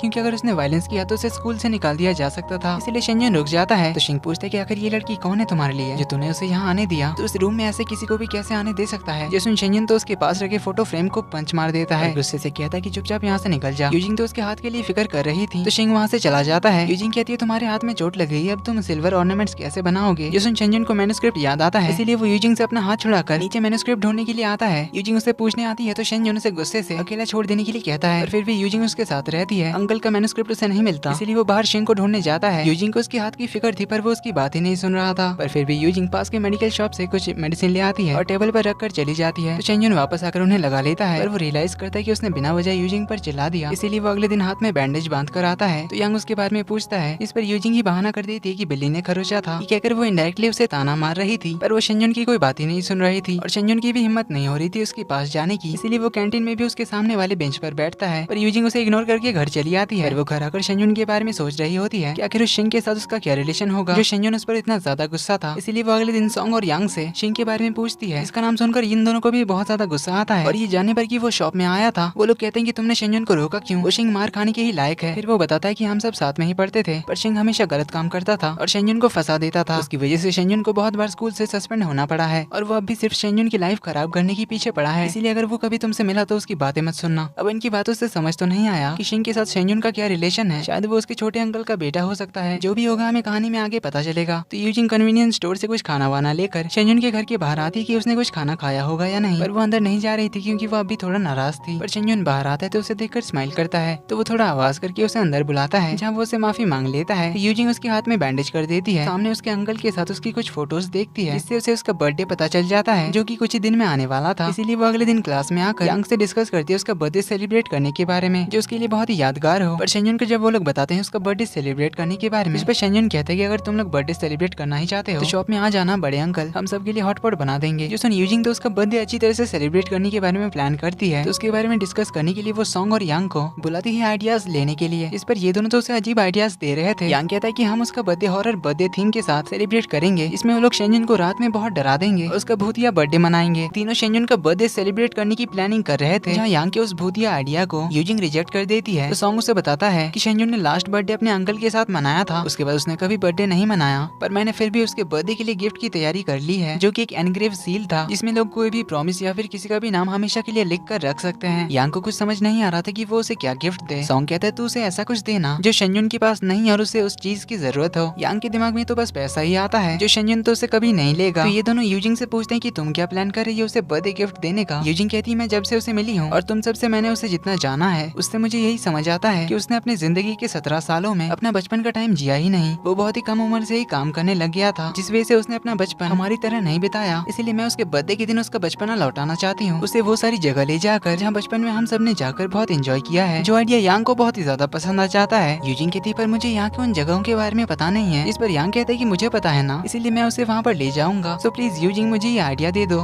मैं उसके लिए ये गिफ्ट तैयार करूंगा। यूजिंग कहती मैंने कितना सोचा है इसके बारे में और तुम ऐसे ही मेरा आइडिया चुरा लोगे। यांग तो उससे बहुत रिक्वेस्ट करने लग जाता है कि यार तुम तो बहुत इंटेलिजेंट हो, तुम कोई दूसरा आइडिया सोच लोगी, और मेरे दिमाग का हाल तो तुम्हें पता ही है ना, मैं कुछ सोच ही नहीं पाऊंगा, इसलिए प्लीज मुझे ये आइडिया दे दो। अब शेंजुन भी इधर ही आ रहा था, इसीलिए यूजिंग उसे ये आइडिया दे देती है। तो शेंजुन आकर उनसे पूछता है कि आखिर क्या बात चल रही है। इस पर यूजिंग तो बहाना मार देती है कि हम लोग तो बस पढ़ाई के बारे में बात कर रहे थे। तो यूजिंग डॉर्मेट्री आकर सोच रही होती है कि आखिर वो शेंजुन को क्या गिफ्ट दे। अब उसने रूही को भी बर्थडे में इनवाइट किया था, रूही को भी कोई आइडिया सूझ नहीं रहा था, इसलिए वो कहती कि मैं उसे क्या गिफ्ट दूं ये मुझे समझ नहीं आ रहा, इसीलिए शायद मुझे नहीं जाना चाहिए। इस पर यूजिंग कहती गिफ्ट की कोई जरूरत नहीं है, उसके बदले तुम कुछ खाना लेकर आना, जैसे तुम्हारे होम टाउन का सूप जो बहुत ही टेस्टी होती है। ये आइडिया रूही को भी बहुत पसंद आता है, पर यूजिंग समझ नहीं पाती कि वो क्या गिफ्ट दे। तो शिया कहती मैं कुछ आइडिया दूं, बॉयज को ड्रोन्स पसंद आते हैं, इसीलिए क्यों ना तुम उसे एक ड्रोन गिफ्ट करो। अब शिया तो अपने अमीरों वाले गिफ्ट से बताने लग जाती है, तो उसे इग्नोर करते हुए रूही कहती है मुझसे सारे फैमिली मेंबर्स मिलने आते हैं, स्पेशली मेरी मम्मी मेरे लिए नूडल्स बनाती है। शिया कहती नूडल्स में क्या अलग है, वो तो हर जगह मिल जाएगा। इस पर रूही कहती कि मम्मी के हाथ का नूडल और दूसरे जगह के नूडल्स में जमीन आसमान का फर्क होता है, मम्मी के हाथ से बने नूडल्स में उनका प्यार होता है। जिससे यूजिंग को एक आइडिया आता है, तो रूही से कहती कि सही कहा तुमने, सबसे करीबी इंसान का गिफ्ट सबसे यादगार होता है। इसीलिए वो अगले दिन एकदम सुबह सुबह यांग को कुछ चीज लेकर बुलाती है। यांग उसे एक पेन ड्राइव देता है, जिसे यूजिंग अपने लैपटॉप में लगाती है। यांग पूछता है तुमने शेंजुन के अंकल के डिटेल्स क्यों मंगवाए। यूजिंग कहती है उसके बर्थडे गिफ्ट के लिए। तो यांग पूछता है आखिर तुम इसका क्या गिफ्ट बनाने वाली हो, मुझे भी देखना है। लेकिन यूजिंग कहती है ये मेरा गिफ्ट है और मैं नहीं चाहती कि तुम इसे भी चुरा लो, इसीलिए वो उसे यहाँ से भगा देती है। पर थोड़ी देर में वो छुप कर वापस आता है, मगर यूजिंग उसे फिर से पकड़ लेती है, तो इस बार उसे बाहर भगा कर आती है। तो उस पेन ड्राइव में अंकल के साथ शेंजुन के कुछ वीडियोस थे, जिसमें वो शेंजुन को साइकिल चलाना सिखा रहे थे। तो वो उन वीडियोस को थोड़ा एडिट करती है और कुछ मिक्सिंग वगैरह करती है। इधर शाम को शेंजुन के बड़े अंकल उससे मिलने आते हैं, जो उसे एडवांस में बर्थडे विश करते हैं और उसके बर्थडे गिफ्ट में उसे एक कवर देते हैं, जिसे वो ओपन करके देखता है। तो उसमें अंकल ने ये शॉप शेंजुन के नाम पर कर दिया था, क्योंकि उन्होंने तो उम्मीद खो दी थी कि उनका भाई यानी कि शेंजुन के छोटे अंकल ठीक होंगे। इसीलिए क्योंकि शेंजुन ने शॉप के लिए बहुत कुछ किया है, तो उन्होंने शॉप का ओनरशिप एग्रीमेंट बना लिया था, जिसमें उन्होंने उसके 18th बर्थडे के दिन उनके नाम की जगह पर अपना नाम लिखने के लिए कहते हैं। पर शेंजुन को पूरा उम्मीद था कि उसके छोटे अंकल ठीक होकर वापस आएंगे, इसीलिए वो कहते हैं कि ये शॉप अंकल की है और उनके ठीक होने के आने के बाद ही मैं इसे एक्सेप्ट करूंगा। ये कहकर वो एग्रीमेंट को रख देता है और अंकल की फोटोज देखने लगता है। पर इधर हमें अंकल को दिखाया जाता है जिनकी तबीयत बिगड़ रही थी। अगली सुबह यूजिंग का गिफ्ट तैयार हो चुका था और कल था शेंजुन का बर्थडे, इसीलिए यांग तो फुल तैयारी कर लेता है। उसके गिफ्ट कवर पहुंच जाता है उसके घर। तो यूजिंग उससे पूछती है तुमने तैयारी तो कर ली है ना। यांग कहता है हाँ मैंने फुल तैयारी कर ली है और जगह भी डिसाइड कर लिया है। तो यूजिंग पूछती है फिर उसे किस बहाने बाहर बुलाना है और उसे वहाँ तक कैसे ले जाना है, ये भी तो सोच लिया होगा तूने। इस पर यांग कहता है ये तो मैंने सोचा ही नहीं, प्लीज यार तू थोड़ा हेल्प कर दे। यूजिंग कहती है ये तो तेरा काम था तो तू सोच ले। तो वो सोचने लग जाता है। वहीं अंदर से शेंजुन उन्हें देखकर कहता है कि आखिर ये लोग कब से बाहर खड़े हैं, चक्कर क्या है देखने के लिए वो बाहर आता है और पूछता है तुम लोग अंदर क्यों नहीं आ रहे हो। यूजिंग कहती है यांग को तुमसे कुछ कहना था। यांग हड़बड़ी में कह देता है कि क्या तू हमारे साथ मॉल चलेगा। इसके लिए शेंजुन तो मान जाता है। यांग तो शॉक्ड होता है कि वो मान कैसे गया। तो वो उसे मॉल के बहाने चिल्ड्रंस पार्क ले आता है, जहाँ वो उसे एक बच्चों वाली कार राइड में बैठने के लिए कहता है। जो देख यूजिंग और सॉन्ग कहते हैं कि तूने ये सोचा है। शेंजुन कहता है कि क्या तूने मुझे किंडरगार्टन का बच्चा समझ रखा है। यांग कहते हैं मैं तो तुम्हें तुम्हारे तुम्हारा बचपना लौटा रहा हूँ तुम्हारे 17 के आखिरी दिन पर। शेंजुन तो कहकर जाने लगता है कि मुझे नहीं बैठना इस पर। तो यांग यूजिंग की हेल्प मांगता है। यूजिंग उन सबको इन कार्स में बैठाती है। इसके बाद तो किड्स कार्स में ये लोग रेस करने लग जाते हैं। इसमें कुछ टाइम बाद तो सभी को बहुत मजा आ रहा था। स्पेशली शेंजुन तो अपने दोस्तों के साथ बहुत मस्ती कर रहा था। तो यूजिंग उसके इन खुशी के पलों को रिकॉर्ड कर लेती है और इतने टाइम में उसे पहली बार इतना ज्यादा खुश देखती है। तो कार रेस के बाद वो लोग सारी राइड्स में जाते हैं और सब लोग काफी ज्यादा एंजॉय करते हैं। यूजिंग सबके वीडियोस रिकॉर्ड करती है। स्पेशली शेंजुन को इतना ज्यादा खुश देखकर वो बहुत ही हैप्पी होती है। तो वो वीडियोस को देखकर स्माइल कर ही रही होती है। तभी शेंजुन आता है, उससे पूछता है कि तुम क्या कर रही हो। यूजिंग कहती है तुम्हें इतना ज्यादा खुश मैंने कभी नहीं देखा, इसलिए मैं विश करती हूँ कि तुम्हारा हर बर्थडे ऐसे ही खुशियों से भरी हो और तुम इसी तरह हर साल खुश रहो। इस पर शेंजुन कहता है कि ये तो यांग का गिफ्ट हुआ, तुम्हारा क्या गिफ्ट है जो मुझे खुश कर सकता है। तभी उन्हें यांग बुला लेता है। तो यूजिंग कहती है कि मैंने कुछ सोचा नहीं है, इसलिए मैंने तुम्हारे लिए कोई गिफ्ट प्रिपेयर नहीं किया। तो यूजिंग फोटोज खिंचाने चली जाती है जहाँ शेंजुन उसे देखकर स्माइल कर रहा था। तो पूरी शाम हैप्पीली गुजारने के बाद वो सभी शॉप में वापस आते हैं। तो यहाँ रुई उनके विलेज का फेमस सूप लेकर आई थी, साथ में बड़े अंकल हॉटपॉट बनाकर ले आए थे। तो सब लोग खाने पे टूट पड़ते हैं। लेकिन इधर हॉस्पिटल में छोटे अंकल की तबीयत बिगड़ जाती है और अचानक उनका मल्टीपल ऑर्गन फेलियर हो जाता है। डॉक्टर उनका ट्रीटमेंट के काम में लग जाते हैं। इधर ये लोग बेफिक्र होकर बर्थडे मना रहे थे। तभी नर्स का शेंजुन के मोबाइल पर कॉल आता है जो यूजिंग पिक करती है। तो शेंजुन भागकर बाहर आता है, अपनी साइकिल लेकर हॉस्पिटल के लिए निकलता है। जहाँ जाते हुए उसका एक छोटा सा एक्सीडेंट हो जाता है, फिर भी वो भागकर हॉस्पिटल पहुँचता है जहाँ नर्स से पता चलता है कि उनका ऑपरेशन चल रहा है। तो वो बहुत ही ज्यादा परेशान हो रहा था अंकल के लिए। उसके पीछे पीछे यूजिंग भी पहुंच जाती है जो शेंजुन को हौसला दे रही थी। तो बड़े अंकल और बाकी सभी आने के लिए निकल चुके थे। शेंजुन के सामने एक और फैमिली बैठी हुई थी। थोड़ी देर में डॉक्टर बाहर आते हैं तो उस फैमिली को बताते हैं कि वो उनके हस्बैंड को बचा नहीं पाए। जो सुन शेंजुन भी बहुत ही ज्यादा डर जाता है और काफी ज्यादा दुखी होकर वो सीढ़ियों में आकर बैठ जाता है। यूजिंग उसके पास जाती है उसे कंफर्ट करने के लिए, जहाँ वो उसे हौसला रखने के लिए कह रही होती है। पर शेंजुन तो बस सर झुकाए बैठा था। तो यूजिंग उसे चेयर अप करने के लिए लाइटर जलाकर कहती है कि लाइटर जलाकर उसे फूंक मारने पर जो विश मांगी जाती है वो पूरी होती है, इसीलिए वो उसे विश करने के लिए कहती है। पर शेंजुन के मुंह से कोई शब्द ही नहीं निकल रहा था। यूजिंग की उंगली में पेन हो रहा था, इसीलिए वो लाइटर को ज्यादा देर जलाकर नहीं रख पाती। अब भी जब वो कुछ नहीं कहता तो यूजिंग कहती कि असल में मैंने तुम्हारे लिए गिफ्ट तैयार की है जो मैं रात को 12 बजे तुम्हें देना चाहती थी, जो वो सारे वीडियोस की कलेक्शन थी जिस टाइम तुम्हें तुम्हारे अंकल साइकिल चलाना सिखा रहे थे। तुमने पहली बार जब साइकिल चलाना सीखा था तब अंकल कितने ज्यादा खुश हुए थे। यूजिंग उसे वीडियो दिखाकर बता रही थी शेंजुन की पहली बार साइकिल चलाते हुए गिरने से लेकर बिना गिरे साइकिल चलाना सीखने तक। यूजिंग वो सारे वीडियोस उसे दिखाती है और आखिर में साउंड क्लोनिंग की मदद से उसने अंकल की आवाज में उनसे हैप्पी बर्थडे भी बुलवाया था। जो देख शेंजुन अपने अंकल को याद करता है और अपने आप को शांत करता है। फिर यूजिंग से पूछता है कि क्या मैं अभी विश कर सकता हूँ। जो सुन यूजिंग लाइटर जलाती है तो शेंजुन अपने अंकल की सलामती की दुआ मांगता है। लेकिन कुछ देर में डॉक्टर बाहर आते हैं और बताते हैं कि हम तुम्हारे अंकल को नहीं बचा पाए। जो सुन शेंजुन भागकर अंदर आता है। वो जितना ही अंकल के करीब जा रहा था उसे अपनी बचपन की सारी उनके साथ वाली मेमोरीज याद आ रही थी। आखिर में उनके कार से एक्सीडेंट वाली मेमोरी भी याद करता है जिससे वो बेहोश होकर गिर जाता है। पर ये तो उसका सपना होता है। उनका ऑपरेशन सही रहा था लेकिन वो अभी खतरे से बाहर नहीं थे। बड़े अंकल ने दूसरे बच्चे को स्कूल भेज दिया था पर शेंजुन यहीं पर रहना चाहता था। लेकिन बड़े अंकल कहते हैं कि मैं उसका ख्याल रख लूंगा, तुम अभी स्कूल जाओ। शेंजुन स्कूल तो आ जाता है पर वो पढ़ नहीं पाता, इसलिए वो सुबह से अपना हेड डाउन करके बैठा हुआ था। यूजिंग और उसके दोस्त उसे कवर कर रहे थे। होमरूम टीचर को उसके अंकल की खबर मिली थी, इसीलिए वो उसे कुछ नहीं कहते। टीचर के जाने के बाद सब लोग उसे हौसला देते हैं कि अंकल ठीक होंगे, तुम थोड़ा रेस्ट कर लो, कल रात से तुम सोए नहीं हो। इसलिए शेंजुन हेड डाउन करके सोने की कोशिश करता है। तो उसे छोड़कर बाकी तीनों बात करने आते हैं जहाँ यूजिंग ने पता किया था कि डॉक्टर का कहना है 3 दिन तक अंकल को ऑब्जर्वेशन में रखना होगा, तभी वो लोग कुछ बता पाएंगे। ये तीनों शेंजुन के लिए ज्यादा परेशान थे क्योंकि शेंजुन ने सुबह भी कुछ खाया नहीं था। अगर इस तरह चलता रहा तो शेंजुन तो खाना पीना भी छोड़ देगा। शेंजुन हाफ डे छुट्टी लेकर फिर से हॉस्पिटल आया था जहाँ वो बाहर से अंकल को देखकर उनके साथ अपनी सारी मेमोरीज को याद कर रहा था। अंकल के साथ जो लास्ट बर्थडे उसने मनाया था वो उसे याद करता है, जिस दिन उन्होंने उसे सिल्वर ऑर्नामेंट्स बनाना सिखाया था। तब शेंजुन ने उसे प्रॉमिस किया था कि मैं आपके बर्थडे के दिन एक स्पेशल गिफ्ट बनाऊंगा अपने हाथों से बिना आपकी मदद लिए। तब अंकल ने उसे कहा था कि बड़े होकर मैं ये शॉप तुम्हारे नाम कर दूंगा। तब शेंजुन ने उन्हें प्रॉमिस किया था कि मैं आपका भरोसा रखूंगा। शेंजुन अपने अंकल को देखने के लिए हॉस्पिटल आता है जहाँ वो अपने लास्ट बर्थडे के दिन को याद करता है जिसे उसने अंकल के साथ मनाया था। तब उसने अंकल को प्रॉमिस किया था कि मैं आपके बर्थडे के लिए एक सिल्वर ऑर्नामेंट बनाऊंगा जिसे अभी तक शेंजुन बना नहीं सका था, इसीलिए वो उसे बनाने का डिसाइड करता है अंकल के बर्थडे से पहले जो कि 3 दिसंबर को आने वाला था। इधर यूजिंग को उसकी फिक्र होती है, इसीलिए वो अपने दोस्तों को बुलाकर कहती है कि अभी हम तीनों को 3 काम करने होंगे। पहली शेंजुन की पढ़ाई जो उसके लिए मैं क्लास के सारे नोट्स बना दूंगी। दूसरा उसे टाइम से खाना पहुंचाने का, शॉप का रेंट पे करना है इसलिए शॉप हम में से किसी को चलाना होगा। तो खाने पीने का सॉन्ग देखेगा कहता है और शॉप चलाएगा यांग। तो इस बात पे डील डन करके क्लास के बाद वो लोग अपने अपने काम में चले जाते हैं। सॉन्ग और यांग शॉप पर आते हैं तो अंदर वो शेंजुन को काम करता हुआ देखते हैं, इसलिए वो उसे डिस्टर्ब ना करके बाहर चले आते हैं जहाँ थोड़ी देर में यूजिंग भी चेक करने आती है। इन्हें बाहर देखकर वो खाना लेकर अंदर जाती है पर वो भी उसे डिस्टर्ब ना करके एक चिट पर खाना खाने का लिखकर खाना टेबल पर रख कर चली जाती है। इधर शेंजुन से वो ऑर्नामेंट नहीं बन रहा था, बार बार टूट रहा था, इसीलिए वो थोड़ा माइंड शांत करने बाहर आता है जहाँ उसे यूजिंग का लिखा हुआ नोट और खाना मिलता है, जिसे देख वो समझ जाता है कि उसके दोस्त यहाँ पर आए थे। अगले दिन वो फिर से हॉस्पिटल आता है तो यूजिंग क्लास खत्म होने के बाद शेंजुन के लिए लिखे हुए नोट्स लेकर उसकी पढ़ाई कराने आ जाती है जहाँ थोड़ी देर में सॉन्ग भी खाना लेकर पहुंच जाता है। है तो शेंजुन उसे थैंक यू कहता है। इस पर सॉन्ग कहता है कि थैंक यू कहना है तो यूजिंग को कहो क्योंकि उसी ने हमें ये सब करने के लिए कहा। तो शेंजुन उसे हैप्पीली देखने लग जाता है। यूजिंग उसे जल्दी खाना खत्म करने के लिए कहती है। इसके बाद वो दोनों फिर से पढ़ाई करने बैठ जाते हैं। शाम को यूजिंग उसे हॉस्पिटल के टेरेस पर ले जाती है जहाँ वो उसे कहती है कि पता नहीं ये सच है या नहीं, मैंने सुना है विश बैलून उड़ाने से सच्चे दिल से की हुई कोई भी विश पूरी होती है। तो शेंजुन अंकल की हेल्थ की विश करता है और बैलून उड़ा देता है। तो शेंजुन अब जाकर थोड़ा पॉजिटिव होता है एंड कहता है कि सच होगा। तो यूजिंग उसे कहती है कि डोंट वरी अंकल ठीक हो जाएंगे। तो शेंजुन उसे थैंक यू कहता है। इस पर यूजिंग कहती कि मैं बस तुम्हें ये बताना चाहती हूँ कि अगर तुम सैड होगे तो हम सब भी सैड होंगे, पर अगर तुम हैप्पी रहोगे तो हम सब भी हैप्पी होंगे और सब सही होगा। तो इसी तरह अगले दिन से शेंजुन घर में अंकल के लिए ऑर्नामेंट बनाता है। फिर अंकल का ध्यान रखने के लिए हॉस्पिटल आता है। यूजिंग उसके लिए क्लास के नोट्स ले आती है। सॉन्ग उनके लिए खाना ले जाता है और इधर यांग शॉप चलाता है। इसी तरह कुछ दिन पार हो जाते हैं। शेंजुन फाइनली ऑर्नामेंट को काफी हद तक बना चुका था, बस थोड़े फाइनल टचअप्स बाकी थे। तो वो इसके बारे में यूजिंग को कॉल करके बताता है कि मैं इस बार अंकल से किया हुआ प्रॉमिस निभाऊंगा। इस तरह और कुछ दिन पार हो जाते हैं। शेंजुन अंकल के लिए ऑर्नामेंट पूरी तरह से बना लेता है और अंकल के बर्थडे के साथ साथ आज ही के दिन हॉस्पिटल से उसे एक गुड न्यूज मिलती है कि उसके अंकल की हेल्थ अभी स्टेबल है। जो सुन फाइनली शेंजुन को चैन पड़ता है, इसीलिए वो अपने बड़े अंकल को रेस्ट करने के लिए भेज देता है और अंकल के पास बैठकर उन्हें हैप्पी बर्थडे विश करता है और उनके हाथ में वो ऑर्नामेंट देता है। तो फाइनली पूरे 17-18 दिन के बाद अंकल को नॉर्मल वार्ड में शिफ्ट करते हैं, जिससे शेंजुन भी बहुत ही हैप्पी होकर घर लौटता है। तो आते हुए वो ये खुशखबरी मैसेज के थ्रू सभी फ्रेंड्स को बताता है और यूजिंग को अपने सारे काम का रिपोर्ट देता है कि मैं घर आकर हेल्दी खाना खा रहा हूँ। तो यूजिंग उसे वापस से खुश देकर हैप्पी होती है। तो शेंजुन उसे कल मिलने के लिए बुलाता है। तो अगले दिन यूजिंग रेडी होकर बाहर आती है। तो शेंजुन उसे बस में बिठाकर कहीं ले जा रहा था। यूजिंग जगह के बारे में पूछती है, जिस पर शेंजुन कहता है कि थोड़ी देर में पता चल जाएगा। तो दोनों ईयरफोन से गाने सुनते हुए जाते हैं और एक बहुत ही बड़े अम्यूजमेंट पार्क में पहुंचते हैं, जहाँ उसे कहता है कि इतने दिन मेरा ख्याल रखने के लिए हम लोग आज पूरे दिन यहाँ पर घूमेंगे। जैसा तुमने कहा था कि जब मैं खुश होऊंगा तो तुम भी हैप्पी होगी। तो दोनों एंट्री करते हैं अम्यूजमेंट पार्क में, जहाँ यूजिंग तो सबसे पहले उसे हेडवेयर्स खरीदने के लिए ले जाती है क्योंकि इससे वो दोनों क्यूट दिखेंगे। शेंजुन को तो बिल्कुल पसंद नहीं आ रहा था, पर यूजिंग उसे नीचे झुकने के लिए कहती है और उसके सर में पहना देती है। तो शेंजुन उसे देखने लग जाता है, इससे यूजिंग पहली बार ब्लश करती है। इसके बाद वो दोनों बहुत से राइड्स पे जाते हैं, जिस दौरान यूजिंग बहुत से फोटोज क्लिक करती है और बहुत सारी वीडियोस भी बनाती है। बहुत ही हाइट वाले राइड्स पर भी दोनों जाते हैं। तो सारे राइड्स खत्म कर लेने के बाद यूजिंग को एक शॉप में टेडी बियर पसंद आता है, जहाँ उसे लगातार 20 बलून्स फोड़ने होंगे तभी वो ये टेडी बियर जीत सकती है। तो यूजिंग अपना लक ट्राई करती है, पर पहला फोड़ने के बाद वो एक भी बलून फोड़ नहीं पाती, जिससे वो तो सैड हो जाती है। तो शेंजुन ओनर को चैलेंज करता है कि आपका जहाँ मर्जी हो आप बलून फेंकना, मैं लगातार उन 20 बलून्स को फोड़ दूंगा। अगर नहीं सका तो एक्स्ट्रा 10 युआन पे करूंगा और अगर सारे बलून्स फोड़ दिया तो वो टेडी बियर मेरा। ओनर तो पैसों के लिए मान जाता है। तो ओनर एक एक करके बलून्स उड़ाता जाता है और शेंजुन तो एक एक बलून्स को फोड़ता जाता है, जो देख सब लोग तो हैरान हो जाते हैं कि वो उड़ते हुए बलून्स को कैसे फोड़ रहा है। लड़कियां तो उससे इम्प्रेस ही हो जाती है और कहने लगती है कि इस लड़की का बॉयफ्रेंड कितना कूल है। जो सुन यूजिंग तो स्माइल कर रही थी। इस तरह से शेंजुन 20 बलून्स फोड़ लेता है, जिससे शॉपकीपर भी शॉक्ड होता है। तो उसे बियर देने के बाद पूछता है कि क्या तुम कोई शूटर थे। शेंजुन कहता है नहीं, तो मैं बस एक ऑर्डिनरी हाई स्कूल लड़का हूँ। तो यूजिंग साथ में एक रैबिट कीचेन भी उठा लेती है। तो दोनों फिर से मस्ती करते हुए वापस जा रहे थे, जहाँ शेंजुन तो उसे टेडी बियर छीन लेता है। यूजिंग कहती है ये तो मेरे लिए था ना। शेंजुन कहते हैं मैंने कब कहा। तो यूजिंग रैबिट कीचेन निकालती है, टेडी बियर से एक्सचेंज करने के लिए कहती है, पर शेंजुन तो उससे पहले मस्ती करने के लिए मना कर देता है। इससे यूजिंग अपसेट हो जाती है। तो शेंजुन एक्सचेंज कर लेता है और वो तो कीरिंग देखकर ही खुश होता है। जिसके बाद दोनों फेरिस व्हील पर बैठकर बात कर रहे थे। यूजिंग पूछती है तुमने वो सारे बलून्स कैसे फोड़ लिए। शेंजुन कहता है आसान था, वो शॉपकीपर वाले पीछे जो बलून्स लटके होते हैं वो काफी थिक होते हैं, इसलिए टॉय गन से वो नहीं फूटते, इसीलिए मैंने उसे बलून्स हवा में उड़ाने को कहा। और क्योंकि जो हल्के बलून्स होते हैं वो ज्यादा फ्लाई करते हैं, इसलिए शॉपकीपर वही बलून्स को उड़ाएगा। मुझे पता था, इसीलिए मैं सारे बलून्स फोड़ सका। तो यूजिंग पूछती है तुम्हारा इतना परफेक्ट एम कैसे था। इस पर शेंजुन कहता है कि मैं पहले शूटिंग प्रैक्टिस करता था, इसीलिए मेरी एम अच्छी है। जो सुन यूजिंग कहती है वैसे तुम तो काफी छुपे रुस्तम निकले, वैसे और क्या क्या आता है तुम्हें। शेंजुन कहते हैं वैसे आता तो मुझे बहुत कुछ है, क्या तुम जानना चाहती हो। ये उसने थोड़ा उसे टीज करने के लिए कहा था। इस पर यूजिंग भी कहती है कि मुझे कोई इंटरेस्ट नहीं है। उनसे कहती है कि आज का दिन उसके लिए सबसे हैप्पीएस्ट डे है। इस पर शेंजुन कहता है कि मेरे लिए भी, क्योंकि तुम मेरे साथ जो हो। जो सुन अब दोनों ही थोड़ा ब्लश करते हैं। इसके बाद उसे डॉर्मेट्री छोड़कर शेंजुन वापस आता है। तो सॉन्ग और यांग उसका वेट कर रहे थे, जहाँ रैबिट वाला कीचेन देखकर सॉन्ग समझ तो जाता है कि वो किसके साथ घूमने गया था। इस मामले में यांग थोड़ा कमजोर था, वो तो सोच में पड़ जाता है कि कीचेन कौन लाया होगा। तो शेंजुन आकर उसे कीचेन रख देने के लिए कहता है, जिसके बाद वो तीनों साथ में खाना खाने के लिए बैठते हैं। इधर यूजिंग तो शेंजुन और अपने साथ वाले फोटोज को देख रही होती है और टेडी से बात करते हुए ब्लश कर रही थी। इधर शेंजुन भी रैबिट देखकर स्माइल कर रहा था, जिससे हम सबको समझ में तो आ ही रहा है कि इनके दिल में क्या चल रहा है। लेकिन इधर हम देखते हैं कि यूजिंग की मॉम इस शहर में वापस आ गई थी। अगले दिन स्कूल में टीचर बताते हैं कि आने वाले फ्राइडे को तुम सबकी हाफ डे ऑफ। जिसमें सारे स्टूडेंट्स तो खुश हो जाते हैं, पर फिर टीचर बताते हैं कि उस छुट्टी के मौके पर पेरेंट्स टीचर मीटिंग भी रखी गई है, इसलिए सारे बच्चे अपने पेरेंट्स को लेकर आ जाना। इससे सारे स्टूडेंट्स का मूड तो खराब हो जाता है। शेंजुन और यूजिंग एक दूसरे को पूछते हैं कि वो किसे लेकर आएंगे। शेंजुन कहता है कि बड़े अंकल को तो इन सब के बारे में पता नहीं है, इसलिए कुछ तो सोचना पड़ेगा। देन यूजिंग से पूछता है कि क्या तुम अपने भाई को बुलाओगी। अब यूजिंग को तो पता नहीं था कि भाई आएगा कि नहीं, इसीलिए वो तो सीधा टीचर से बात करने आ जाती है, जहाँ कहती है कि मेरे मार्क्स तो सही आते हैं सर, फिर पेरेंट्स को बुलाने की क्या जरूरत है।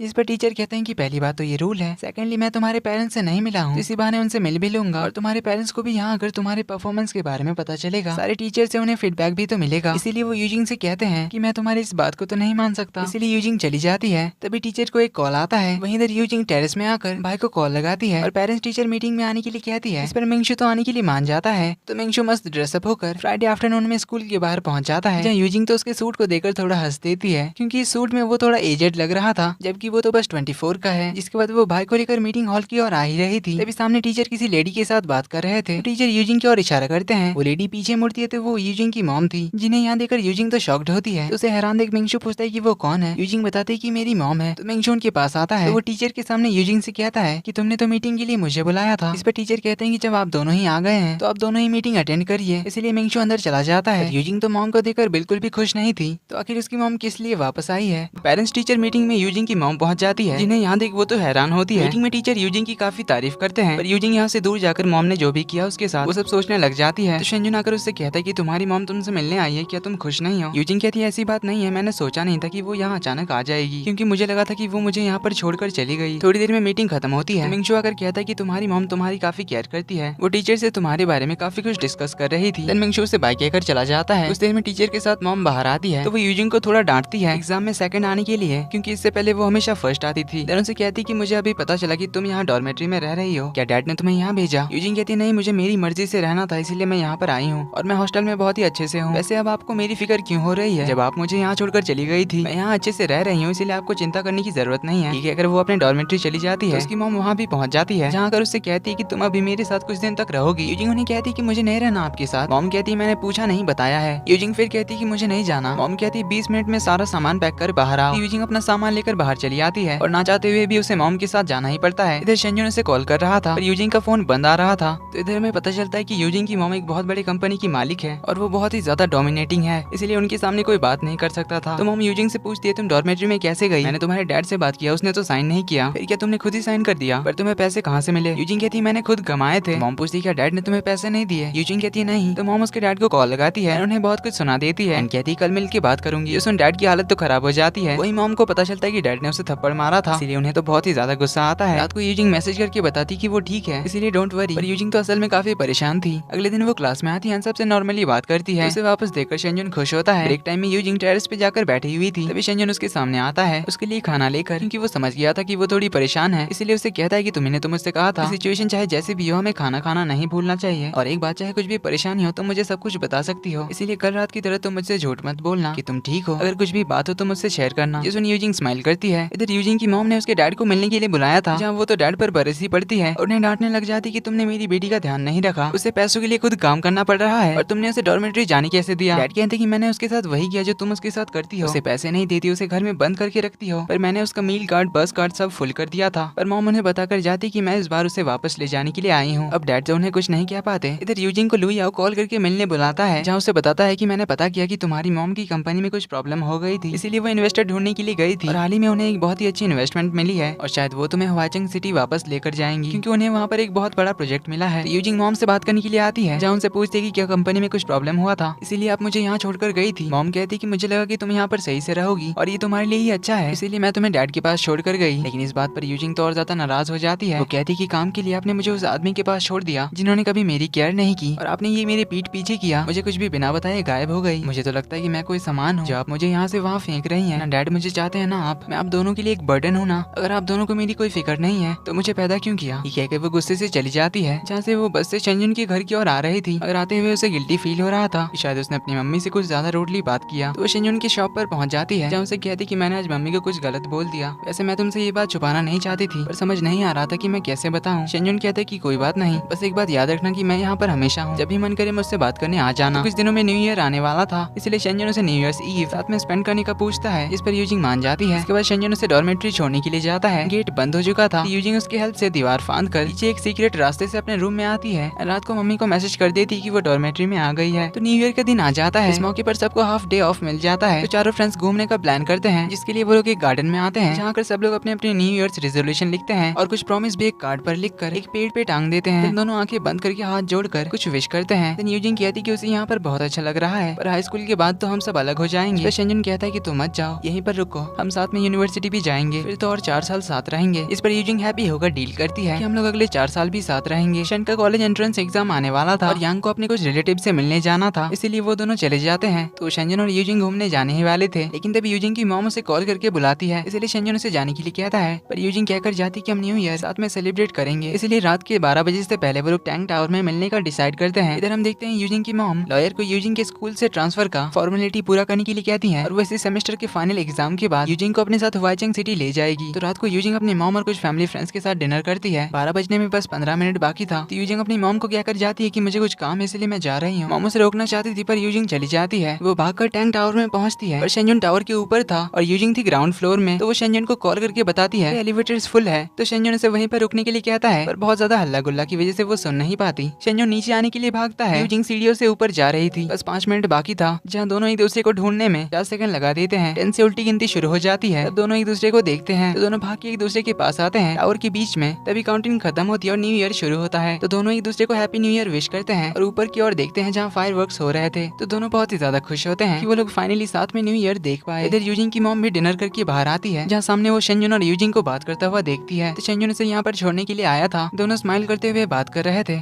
यूजिंग उसे संभाल कर जाने के लिए कहती है और घर पहुंचकर मैसेज कर देने के लिए कहती है। दोनों एक दूसरे को बाय कहकर चले जाते हैं। यूजिंग जैसे इस साइड मुड़ती है तो वो अपनी मॉम को देखती है। मॉम उसे बिना कुछ कहे अंदर चली जाती है। तो यूजिंग उनके पीछे जाती है। दोनों लिफ्ट में आते हैं तो मॉम कहती है कि मैं यहाँ सिर्फ तुम्हें यहाँ से ले जाने के लिए आई हूँ। तुम्हारे इस सेमेस्टर के फाइनल एग्जाम के बाद तुम्हारे स्कूल ट्रांसफर का भी अरेंजमेंट कर दिया है। तो यूजिंग उनसे पूछने जाती कि आप मुझे क्यों ले जाना चाहती हैं? आपने मुझसे पूछा क्या मुझे यहाँ से जाना है या नहीं? मॉम कहती है तुम्हें तो यहाँ पर नहीं रहना चाहती थी। यूजिंग कहती है वो तो पहले, पर अब मुझे ये जगह पसंद है। मॉम पूछती है तुम्हें यहाँ क्या पसंद है? सब कुछ पसंद है, यहाँ का वेदर, खाना, ये शहर, इसलिए अब मैं वापस नहीं जाना चाहती। मॉम कहती है मैंने सारी तैयारी कर ली और ये फाइनल है। यूजिंग कहती है मैं अगर नहीं जाना चाहती हूँ तो क्या आप मुझे बांध कर ले जाएंगी? मॉम कहती है क्या बकवास कर रही हो तुम? यूजिंग कहती है सही तो कह रही हूँ, आपने कभी मेरी बात सुनी है? मैं क्या चाहती हूँ आपने कभी पूछा है? मॉम कहती है तुम्हारे डैड ने तुम्हारा यहाँ ख्याल नहीं रखा, तुम अकेले रहने के लिए चली गई और ये क्या हाल बना रखा है अपना, इतनी रात को बाहर घूम रही हो, ये सब चल क्या रहा है? सिर्फ 1 साल बाकी है तुम्हारे कॉलेज के एंट्रेंस एग्जाम में, इसीलिए मैं तुम्हारे फ्यूचर के बारे में सोच रही हूँ। अभी तुम सिर्फ पढ़ाई पे फोकस करो और मैं इस बारे में तुमसे पूछ नहीं रही, ना ही तुम्हारे पास और कोई दूसरा ऑप्शन है। तुम्हें मेरे साथ वाइचेंग सिटी वापस चलना पड़ेगा, वहाँ तुम्हारे फाइनल ईयर की एडमिशन की तैयारी भी मैंने कर ली है। ये कहकर वो चली जाती है। यूजिंग तो बहुत ज्यादा रोने लग जाती है और इसी के साथ एपिसोड नंबर 10 का एंड यहीं पर होता है।